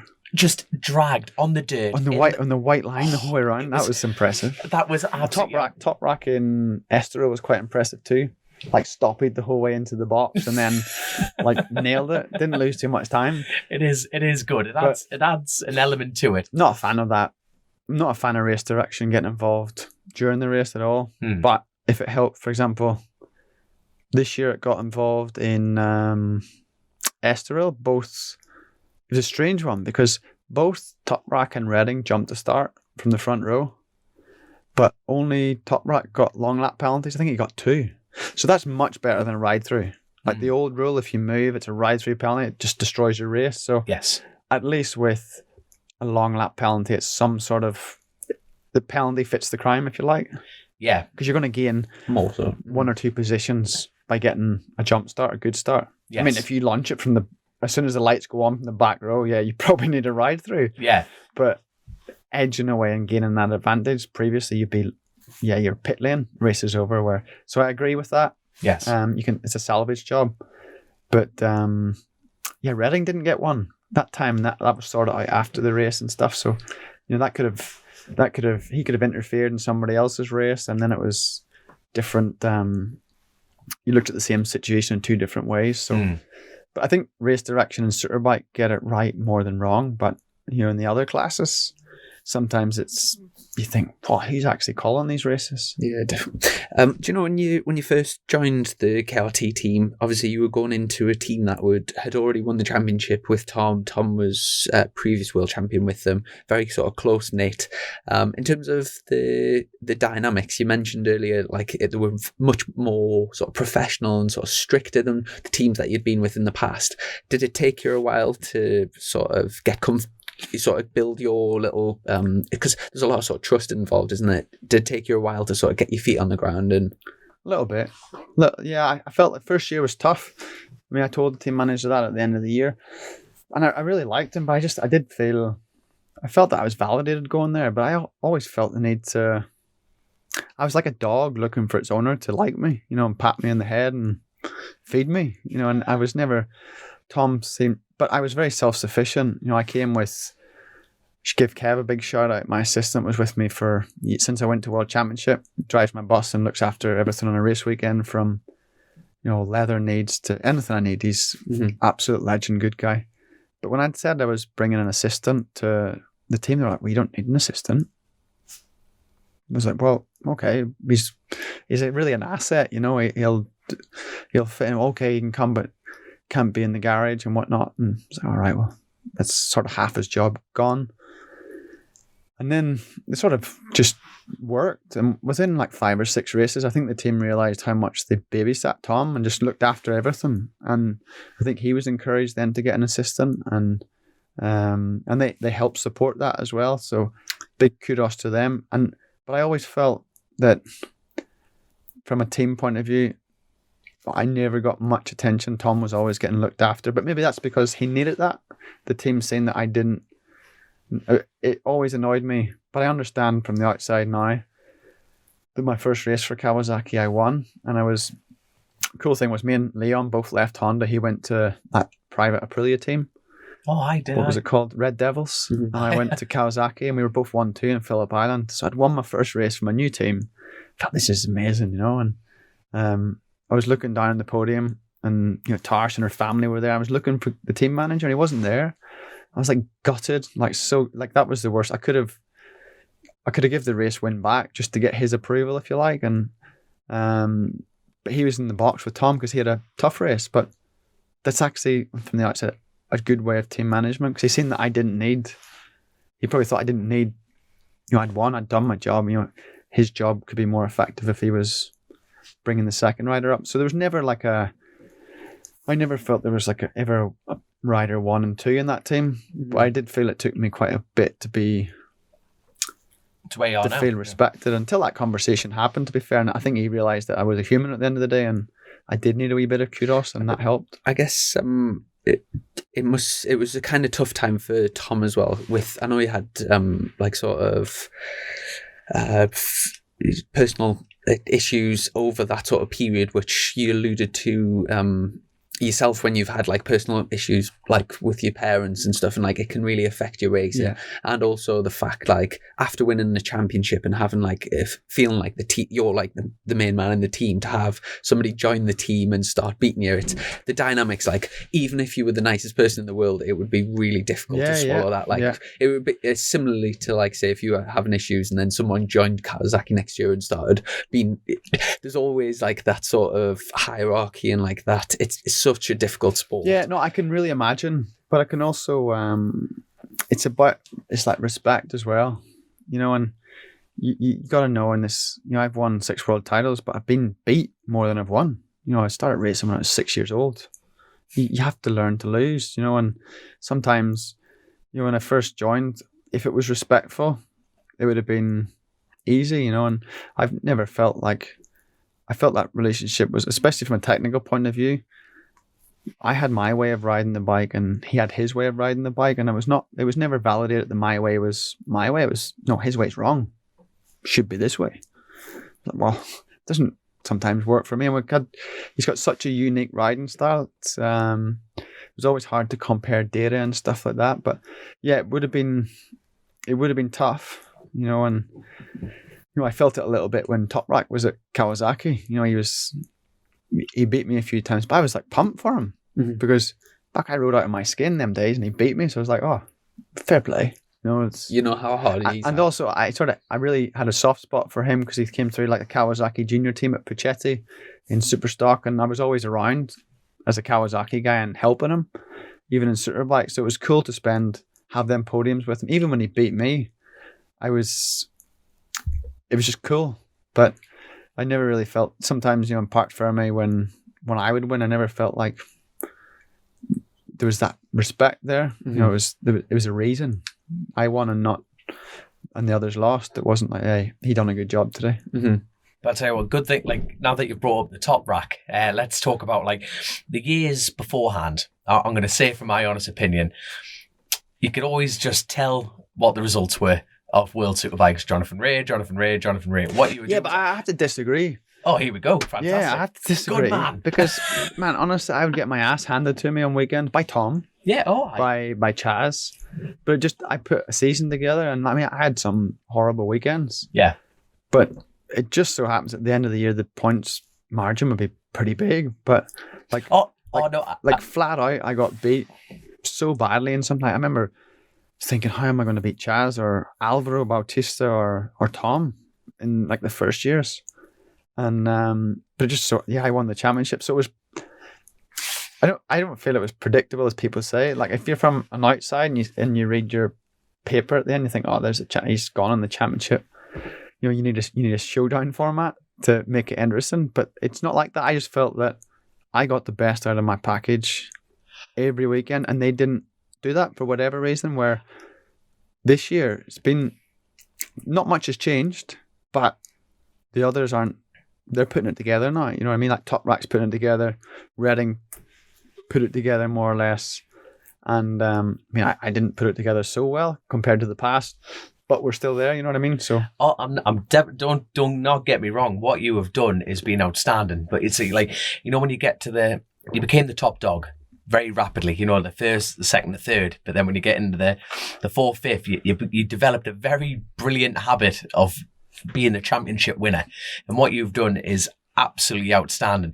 But this year, it just seemed like the whole world was watching into this huge fight, and the thing is, for me, it just made what you have done already and what you're doing now all the better.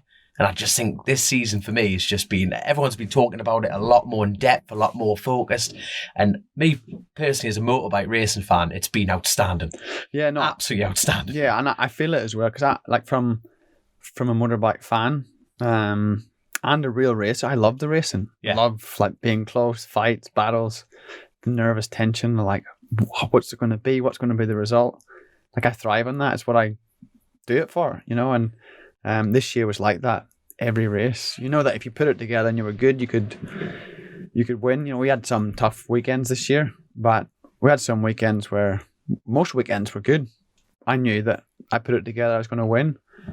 Had a few crashes which didn't help things, but we didn't have too many weak circuits, but I just made too many mistakes this year, and the others kept me on my toes, and I loved that. I was so motivated on the off season. So motivated, race by race, to keep fighting, keep turning up, and it was right to the end. And even finishing second, I think because I got almost accepted defeat, not halfway through the year. When I've done all them crashes in Portugal, I thought, wow,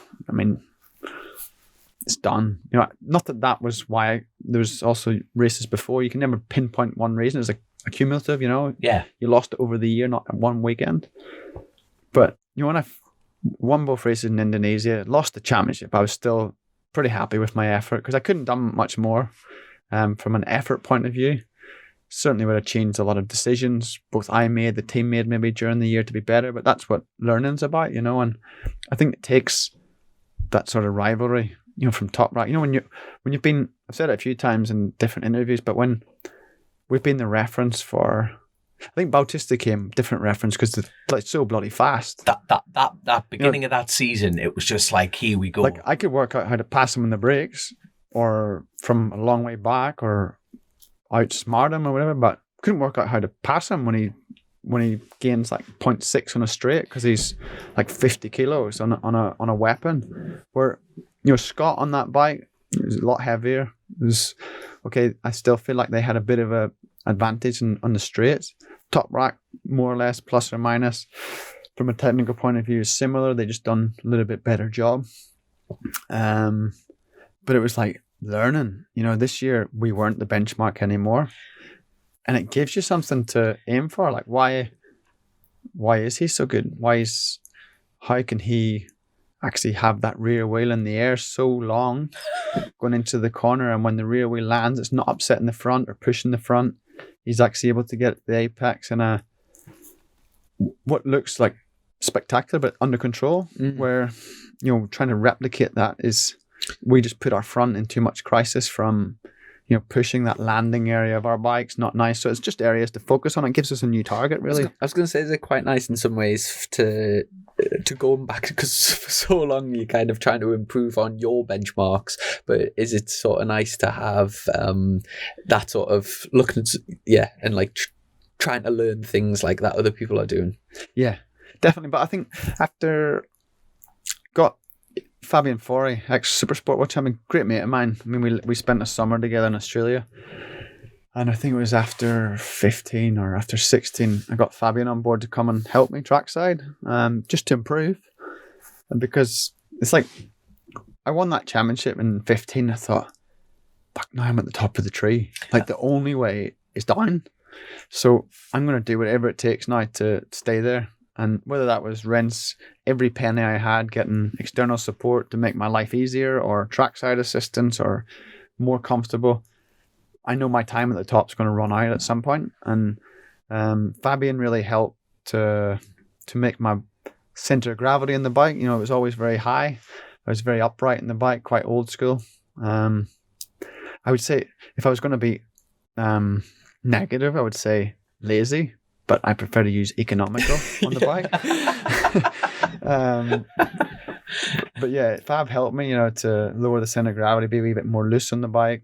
And then from watching videos, trying to improve again, using my rear brake quite a lot more than I ever used. I never used the rear brake until maybe 3 or 4 years ago. Really? Only on acceleration. Mm-hmm. So on left-handed circuits, I was quite good because I got big, clumsy feet. So trying to get under the lever on a right-hander was a nightmare. So I think 2 years ago, they have what they call now the scooter brake, which means I have both, because I figure on a right-hander, this arm's pretty easy. You can use your rear brake. Your foot doesn't need to be trapped. On left-handers, then this arm's doing a lot of work. So to manage a brake as well is too much. So having the foot brake. So it's okay, it's extra weight, but it works. That's a weird way of riding it. But a lot of people are using it now. It's quite popular up and down pit lane. So it tends to work. I remember from your book, I remember you were speaking about your personal sort of team that you take. Like, obviously you've mentioned Fab and Kev, and you were saying, like, I remember when I was listening to it, I remember thinking it was like a big entourage, not in terms of like the team like thing. It's as in like the team that you take. Is there them too? Is there anyone else that you? My mate Gaz has been coming the last couple of years, like doing a bit of YouTube. I dipped my toe in the YouTube water. Trying to create a YouTube channel. I've enjoyed watching some of them. But I feel like a pleb, honestly. Walking through an airport with, like, if I'm doing it myself, he says, try and do as much as you can. It's like, but I feel like a dick, pulling out my GoPro in an airport. But then when you do it and you get some cool content, it works. But I'm not comfortable with it. I'd be more comfortable if he comes and just a fly on the wall around and he does it all. But he's been my like childhood mate from motocross. And we did quite a few years together when I first started. And he does a lot of high-end work now. He's more like, does really cool move, like moving art, if you like commercials for Kawasaki. Actually, he shoots a lot of their commercials. Does like when journalists goes and test bikes, he's there cutting them some video footage from their day riding around the hills or at the circuit. And he's a good mate, very keen cyclist as well. I introduced him to cycling, and now he's like addicted. He's actually doing cyclocross nationals tomorrow. It's on Eurosport Player or something. So he's like such an addictive personality. If it's not cycling, it's golf, or it's traveling to superbike races, or it's traveling to motocross races. He just can't balance much.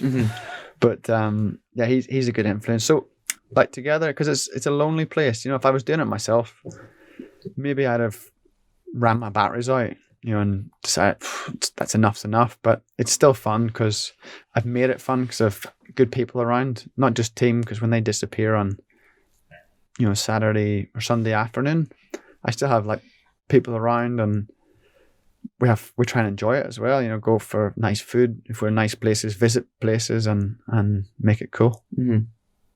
That's one thing. No, when we were Honda a few weeks ago, and we're talking about, like, say, the two Japanese lads that have came over, and it's, I mean, I guess I'm very lucky that I've always had like sort of family support, or I've, you know, been in and around like my friends and family. But when I have had times, even like as much as a week away, like by myself, like I don't do very well with that. I'm exactly the same, and it's with my wife. It's the opposite.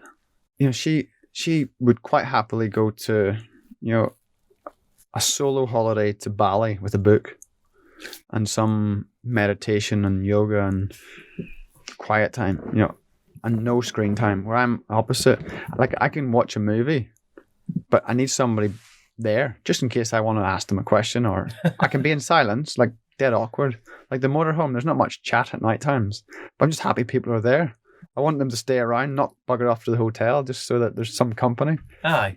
So that's yeah, because it's tough sometimes, and you because in reality it's super nice on a Sunday on TV, and you'll never replace the feeling of crossing the line after a win, and that feeling is amazing. But it vanishes as soon as you get to turn one. But then you sort of get it again, I feel, when you come back to Park Fermin, you realize, fuck, everyone else is happy. You know, the mechanics are happy, family's happy, you've made a bit of an impact. But quickly after, you realize the show's over. You know, it's not glamorous anymore, because garage decorations are down, trucks are open, people are working at 100 miles an hour to get to a hotel or an airport. And generally it's, you know, tough time this year was, don't know if it's the elephant in the room, but I'll bring it up anyway, was when I had like controversy with the green lines in Magnicure. And I had no idea about this. This was all going on in the back office until I'd left the track after race 2 pretty early, because I was getting up to Charles de Gaulle and there's like loads of traffic, and I stopped to fill my car up with fuel and flicked open Instagram on my own. I was seeing all these horrible comments about what had just gone on, but not just like all these. It was like hundreds of shit comments. I was by myself, and I went to a hotel in Charles de Gaulle, and I was thinking, fuck, this is a nasty place to be. I wish I had some more company around. So, and I also always thought that being a tough sport and a dangerous sport, if I got hurt somewhere, was when I got hurt in 13 in Nürburgring. My mate Keith and Moore was with me, but I broke my leg and I was in a hospital, but the team just done one. They were gone. Just, that's your problem. We've done our job. We're off, kind of thing. Pretty much. And I'd have been snookered if Keith wasn't there. And he pretty much, his wife and kids were back home with Tars in the Isle of Man. I think she was heavily pregnant with her second kid. And he put his life on hold for me. And he was there. And at that company, like, you can never repay someone for that, because you're at a really, really low point and then someone's got your back. Mm-hmm. But maybe thinking back, maybe the reason I signed for Honda that last year was they weren't there in person, but they reached out and got me a private jet and flew me home straight from that hospital to the Isle of Man to Ronaldsway. Mm-hmm. Makes a difference. That was pretty nice. Yeah, well, I signed for them, didn't I? So. Well, no, it does. So, you know, it's like, so that was super nice. But yeah, I just feel it's always nice to have a bit of company, because it's a tough sport, and I'm pretty open and honest carry my heart in my sleeve with all these people around, and they can sense when I'm having a bad day as well, and always there to pick me up. Let's talk about that situation with the green line. Now that escalated from you whispering like into your man's ear in Park Ferme. Being blunt and being very honest right now, do you regret doing that or no? No. Do you know, I should have probably stood up, put my big boy pants on, and just called it. Yeah. But in saying that, I was asking to check because I seen it. That's... And there's no grey line in this. Like we're professional racers. You know, we know the rules because we see it in Supersport 300 all the time. It's not drop position. It's not the last lap of a race. The green line is forbidden. It is 100% like a drop of position. So I went and passed him into the next corner, which completely compromised my line because I was going to pass him anyway. Whether I was coming from like 10 meters further back, I wanted to win that race. But because he was so close and I lunged, I compromised my exit and I got him close and he blocked past me into that last unit, into that last little sector. But I really enjoyed the race. And I couldn't really care if the result was overturned. I was reporting what I seen.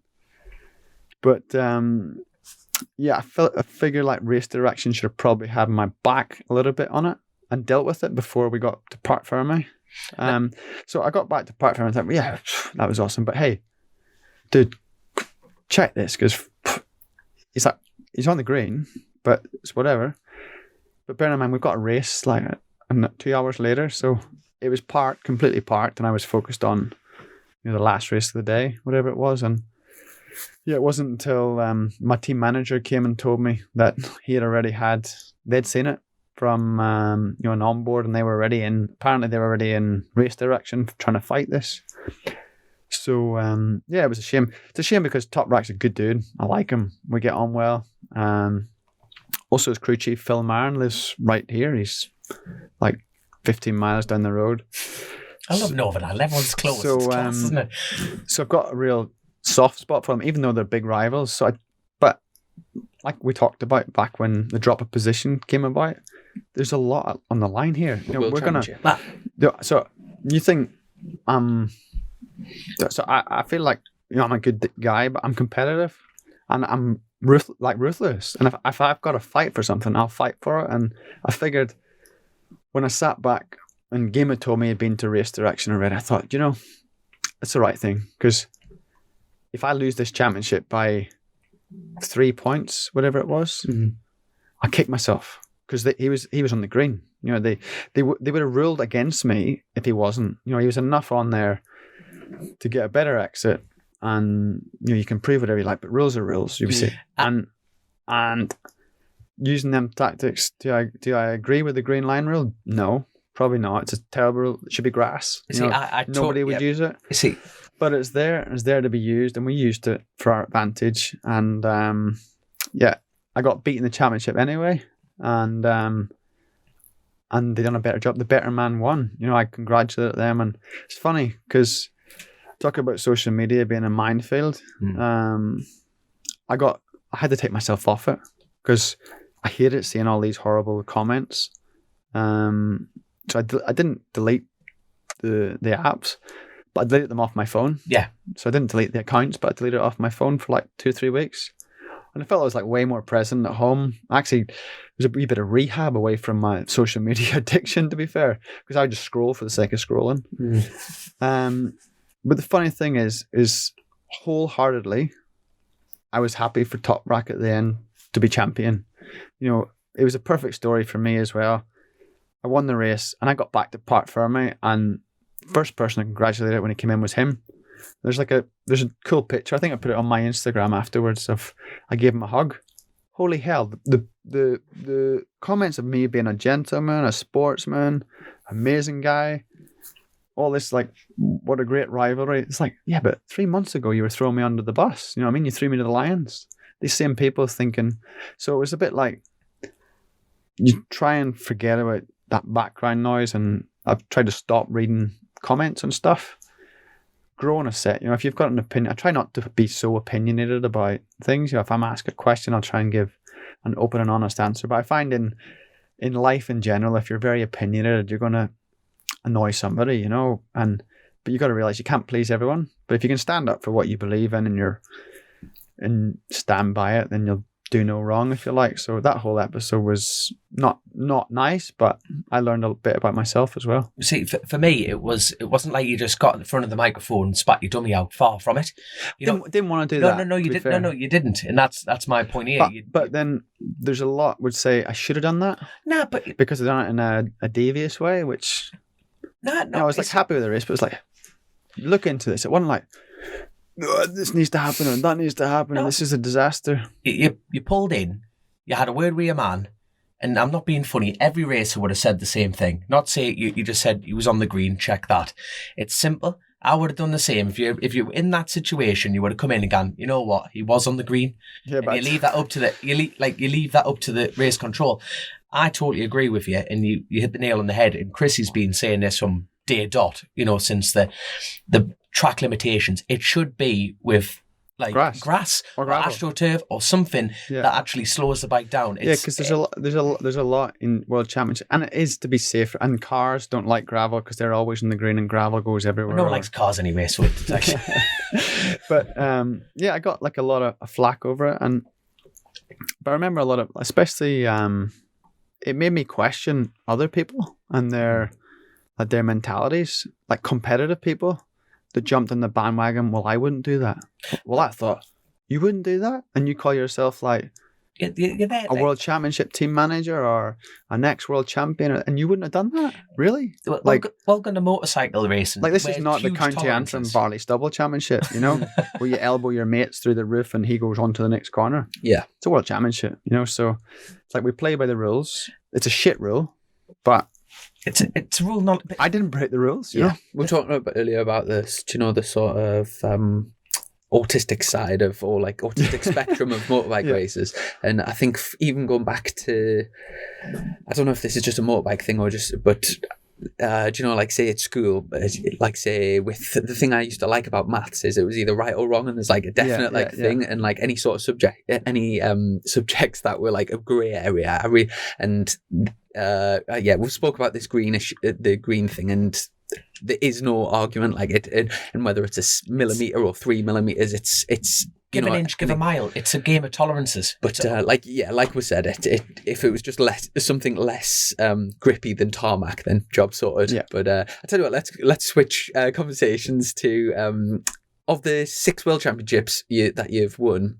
What's do you know when you cross the line to like wrap up the championship? What's the single best feeling that you've had out of them 6?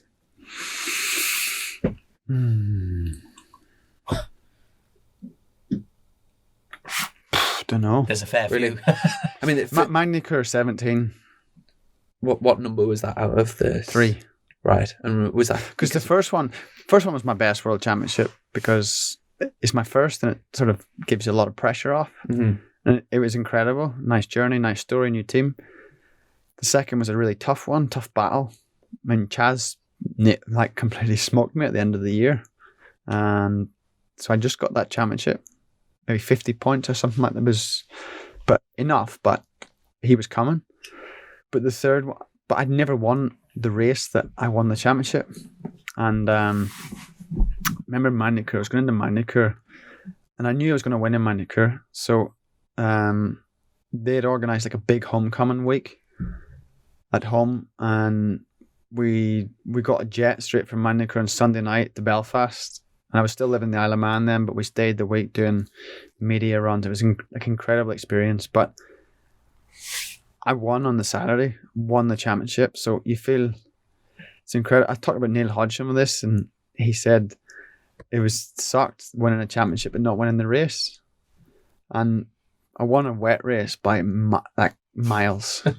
It was, and you know, anything can happen in a wet race, but I put my head down and won it, and it was the best feeling ever because you've won a race, you've won a championship, and it's a big deal. The first one was the worst feeling when I crossed the line, but after I got over it pretty quick. Why was that? It was the first time of the whole season I was off the podium. So here's me, world champion, and like I was one of these kids, not like manifest stuff or whatever, but I'd pictured what my championship party would be like, and I read books and stories about what Colin Edwards did or all these people. So I'd seen this and I was like, when it happened, I was like, oh, it's like, doesn't feel like what I thought it would be. I came back to Parc Ferme and I was like a token gesture in Parc Ferme because I wasn't on the podium. Then they had the real podium and I was like the world champion afterthought that came out after. In the background on the start line, there was the European Superstock race just leaving the grid in the warm-up lap. Like, I just wished this was, like, I'd wanted this to be better for me, to be fair, because I'd got beat really bad and it was a tough race for me. And I didn't see the big picture, you know, that's that mental side we're talking about earlier, you know, it's, you know, I like things to be the way they should be and it wasn't that day.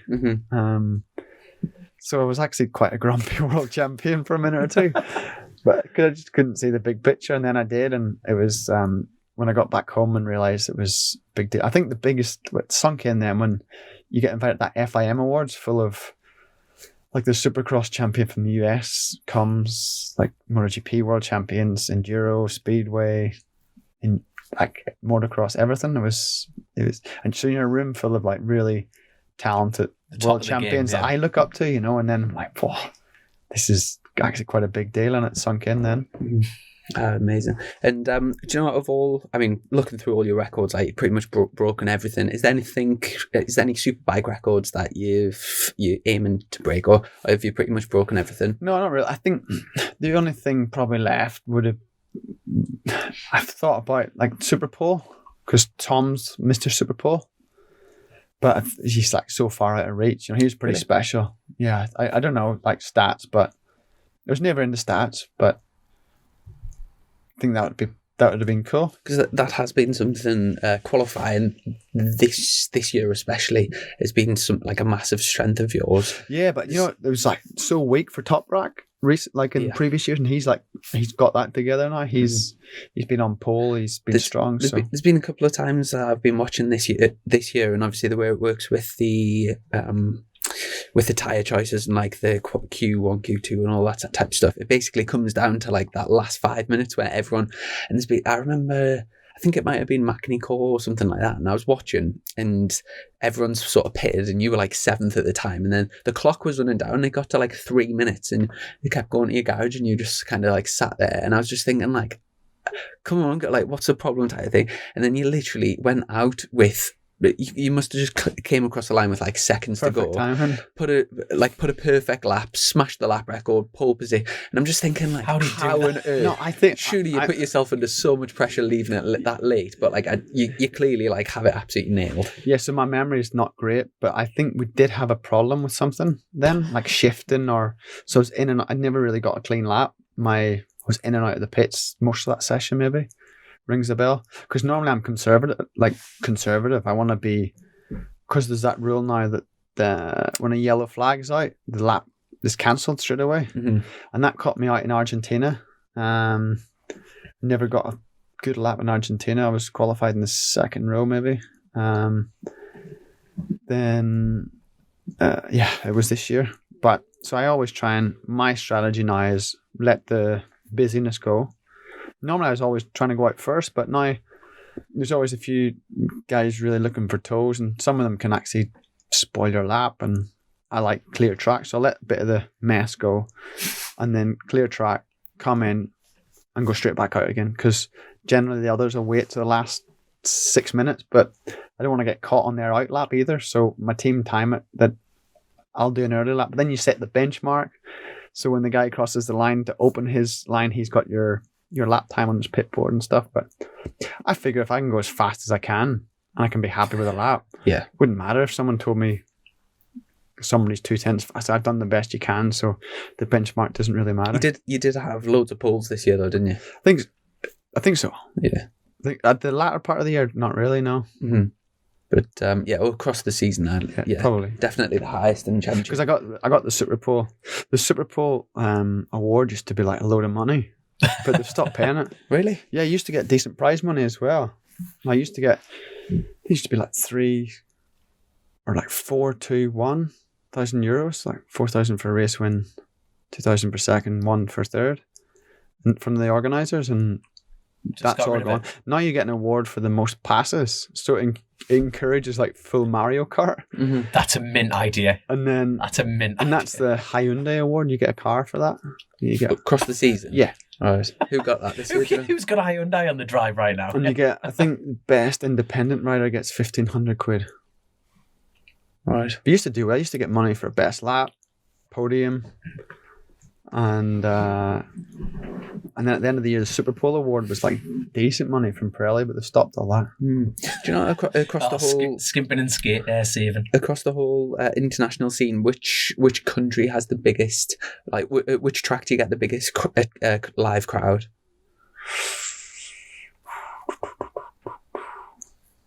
It's a good one. Don't really know.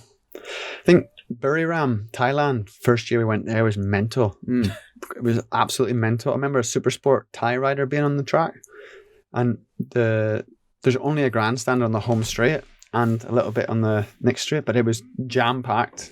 You couldn't get a seat. It was like being at a football stadium. Then where else?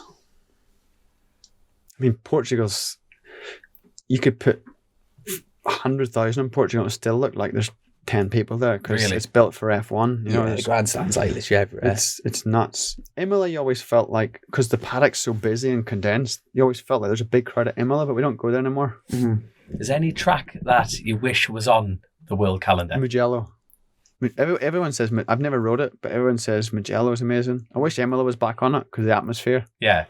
Got a soft spot for like the Italians. They're like passionate people, you know. There's always cool vibe when you go to Italy to race. If you could take a circuit off the calendar. Most in Czech Republic. Right. Right? Why is that? It went on last year, but just I think they're going to invest a bit and change certain aspects of the track. But we've been spoiled for World Championship tracks like for years and years and years, and competing with MotoGP, people are happy to pay the money to stage an event, but Superbike doesn't grab the crowd. So these big circuits are like it's not business anymore. So we have to go where we can go, really, and I understand that. But like Moss, firstly, wasn't amazing there. The first sector is like so bumpy, ridiculously bumpy, and they just need to do a few things with. There's a few areas where you go off. It's not going to be very nice. So, not a big fan of that. And what else? I'm pretty happy. I love Jerez, and it's an amazing circuit. But I've never been super good there. I've always been. Is that why you like it a bit more? But I've always been like thumped there, but it's off the calendar. Is it? Yeah, I didn't know that. and I think Navarra, we went there last year. That's not on the calendar yet. Maybe it's could be a stand-in race. I think they're still trying to find one more. But you're pretty happy.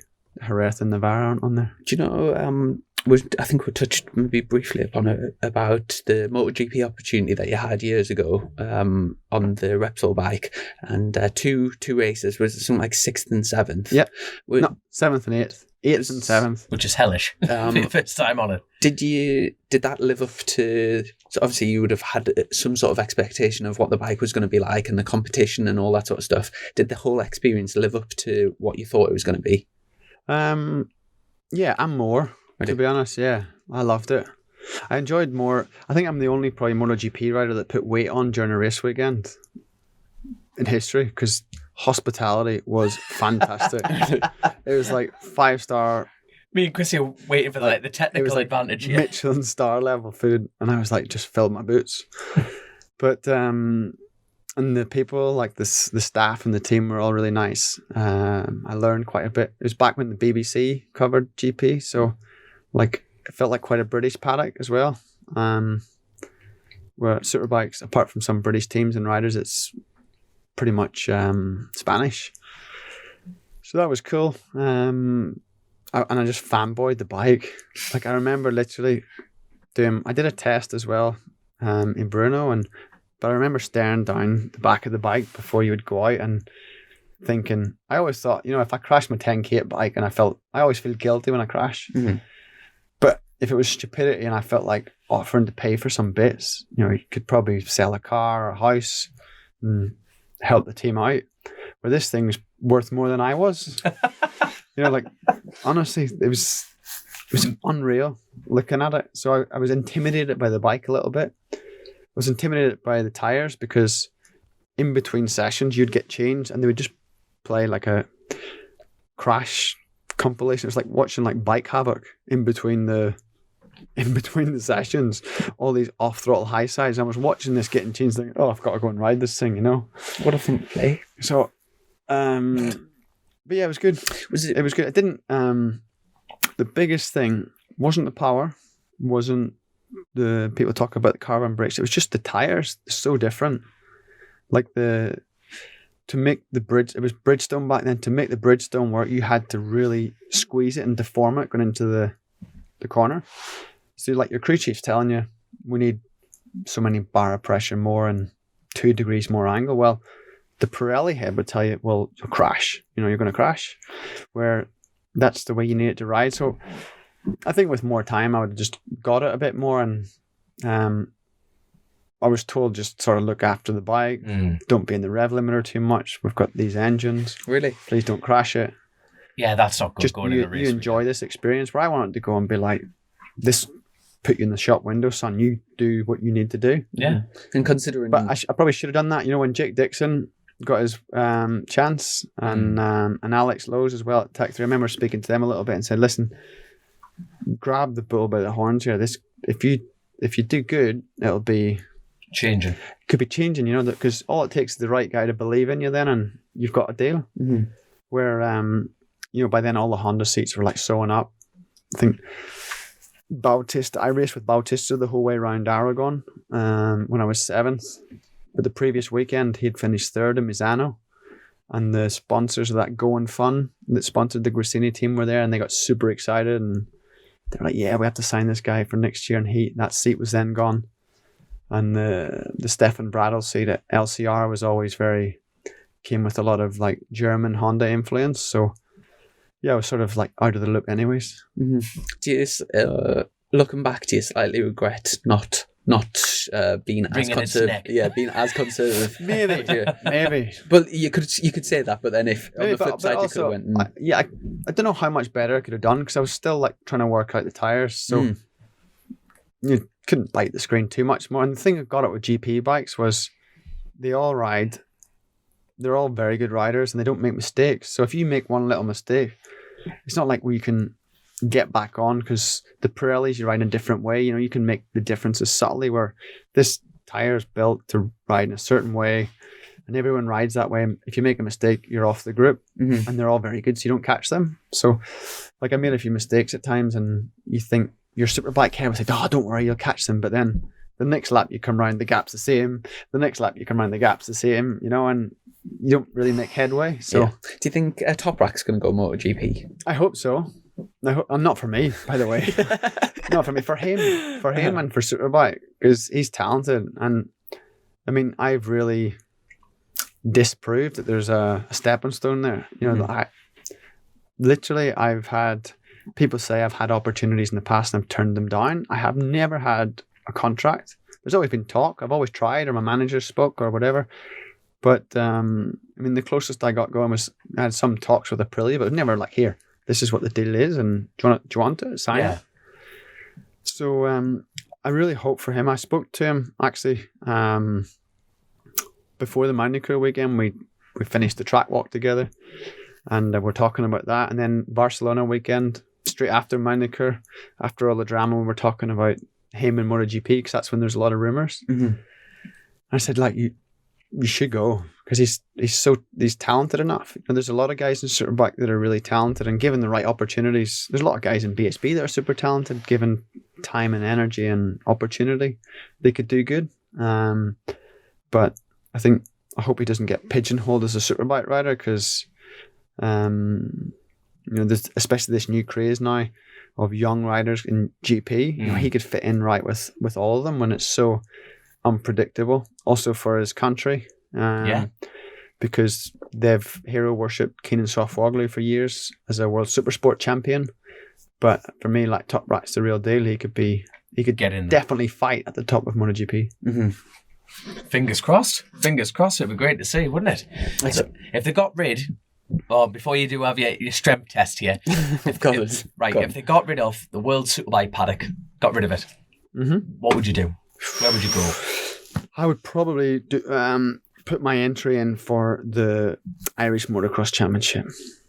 Really? Yeah, wee van. I've heard you're a proper weapon on a motocross bike, mate. I've heard some. Don't know. I've heard some wicked things about I was good back in, I was good as a schoolboy. Crashed too much. That's what it's about, I isn't was it? one of these that crashed, still believed they would win, and then crash again, and couldn't really. Do you still do quite a bit of motocross training? Yeah, quite a bit of training. Yeah, but then there's parts of my year where I get really nervous and park the bike. Just for the injury. But generally, generally, I love it. Just got a little question from one of our patrons. I'll just play it on here. Jonathan, you're right. Chrissy and Dom, hope you're all right as well. My question for you, Johnny, is would you consider swapping teams to a different manufacturer and winning the title on a different bike, or are you happy with Kawasaki and will you retire with them? Cheers. Oh, hey. Question, now, like putting her on the spot there, is it? Cheers, buddy. Cheers for your question. Wait, let's just say if Kawasaki wasn't available. Firstly, I'm super happy at Kawasaki. Nicely recovered. Yeah. No, but they give me my chance to win a world title. But you also never know what's going to happen in the future. Like we talked about racers, you can never pick your career path or opportunities, and maybe something will come that'll light my fire. Maybe it won't. Maybe I'll walk away. Maybe I will retire with Kawasaki. I just don't know now. But I've got a great home there, and I hope I can finish my journey there because it's a really nice story. Yeah. And I've made lifelong friends in that team. It's been difficult this year with obviously from the championships point of view, they're trying to even it up all the time, and in terms of like make it for the entertainment side of things. But from your side of things, and it's happened a few times where Kawasaki have brought new things to the table. I remember one year that you literally got to round one, and like at the last minute, you got like something taken off you, which you were expecting to be able to use. This year, it's been quite obvious watching on the TV that you've had a massive disadvantage on the straights, and that's then obviously meant that you've had to push very hard in the corners, which is like you can see how hard you're riding the bike, and the front kept folding, and it's you like definitely look like you're getting the best out of it. It's so difficult from the organisers' point of view, because obviously if they then just give you your revs back and you start winning, then it's almost like they're controlling who. Do you know what I'm saying? Yeah. But do you feel like they've got the rules? I presume you feel like you're at a disadvantage at the moment. A bit because of just the speed thing, and the RPMs, and I actually feel a bit like Kawasaki took one on the nuts, because you know how difficult it is to homologate a new bike on a production line and put new pistons in it, change the engine, aerodynamics, and re-homologate it. But it's not a few quid to do that, and they've done that quite a few years because they're invested in Superbike, unlike GP, like other manufacturers. So fair play to them to do it. Their standard bike revs much harder than the previous one. But yeah, for lack of communication, wherever it may be, it wasn't deemed as much. I'm not sure the technical rules or whatever. I'm sure someone will point it out now after this podcast and tell me. But it wasn't deemed as that new a bike to give this dispensation to, if you like. But there's also like an algorithm built into apparently the timing screens and speed traps and sector times, whatever, that should give you balance, because sometimes manufacturers have been deducted. I remember Ducati got 250 RPM off them when Bautista was on it, which definitely still wasn't enough. But but then in saying that, I'm sure Scott would have liked them 250 RPM because he was much heavier, than Bautista. So swings and roundabouts, but there's apparently a balance and algorithm.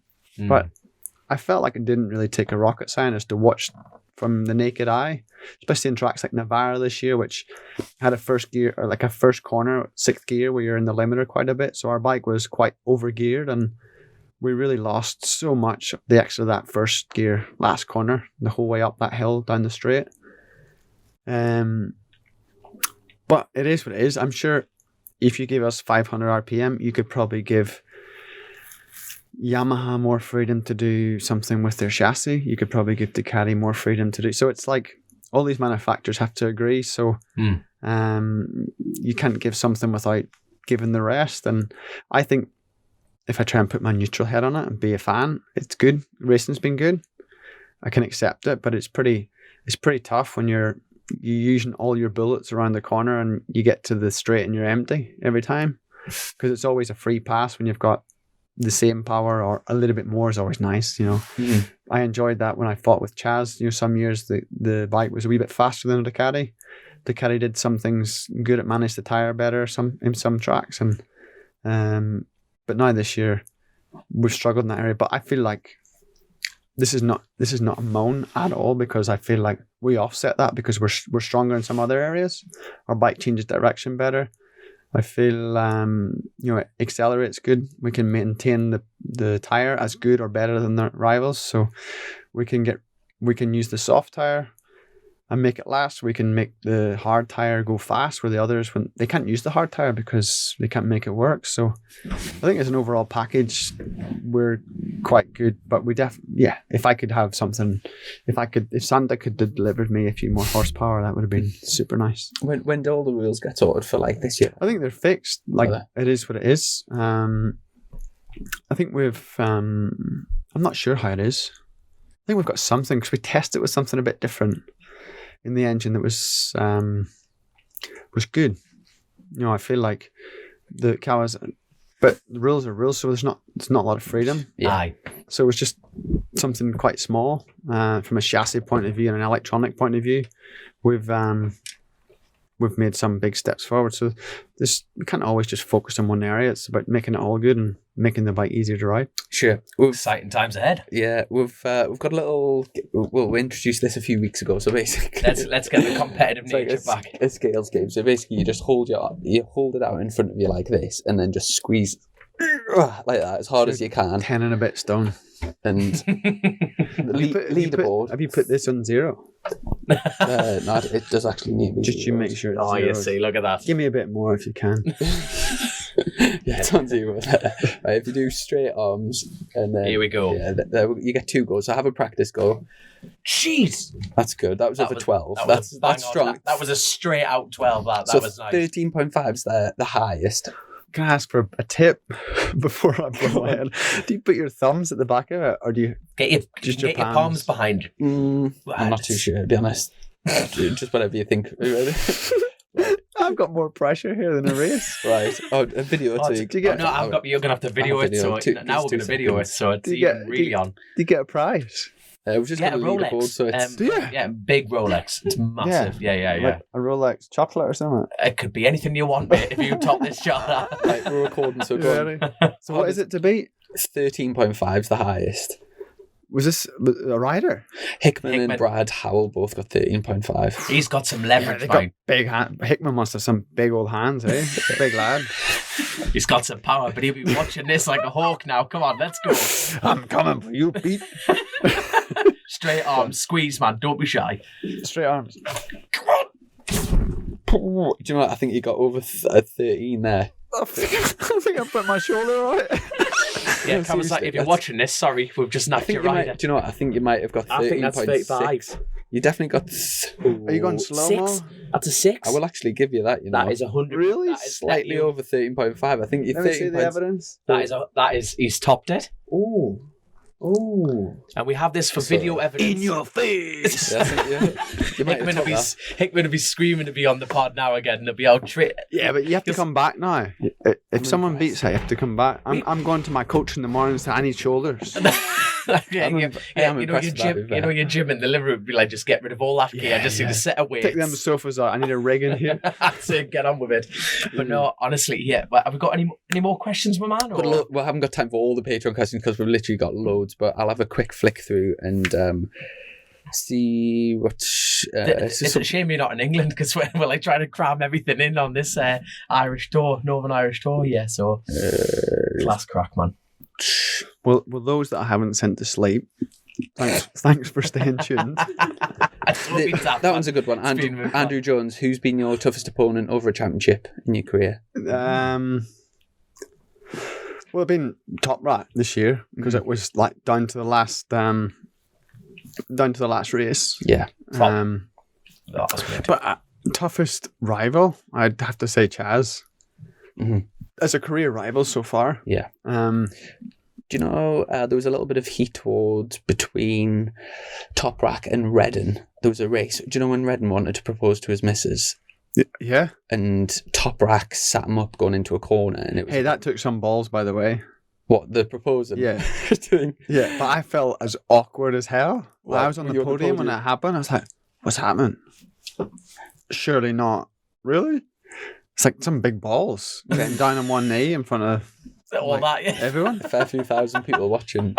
What was your take on the sort of? Did you feel like Top Rack was being overly aggressive, or do you think Redden was complaining too much, or? It's there's no right answer to that because Top Racks is aggressive on the line. He knows the line, and he's completely in control of what he's doing. So he's not reckless, but there's sometimes because I've been nudged a few times. I'm not complaining, but sometimes there's a rider that's also on their limit on the outside of you or whatever, and I don't think there's a thought goes into his head about that. But he hasn't put anyone down. It was a very hard move. It was the last lap of the race. I'd have probably done the same. Yeah, to be fair. I mean, the door wasn't open, but it doesn't need to be open when he's behind you. You know, you just so. But I don't. I think what you just mentioned about this planned proposal was maybe in the head a few laps before, and then emotions ran high. Maybe apart from it, maybe it wasn't the right timing, but and complaining does you no good. You know, I've realised that I've moaned a bit in the past, and it's not good. So I'm sure he's learned, but yeah, it's on the line. Let's say not over. Fair enough. Great question, Craig Arnold. Would you ever consider a return to BSB, like say after No. Will you retire in World Superbikes? I'd hope to. Yeah. But do you know why? Why? Because the level's high, and I don't think I would want it as much. But depends. You never know your headspace, do you? But I'd be worried coming back.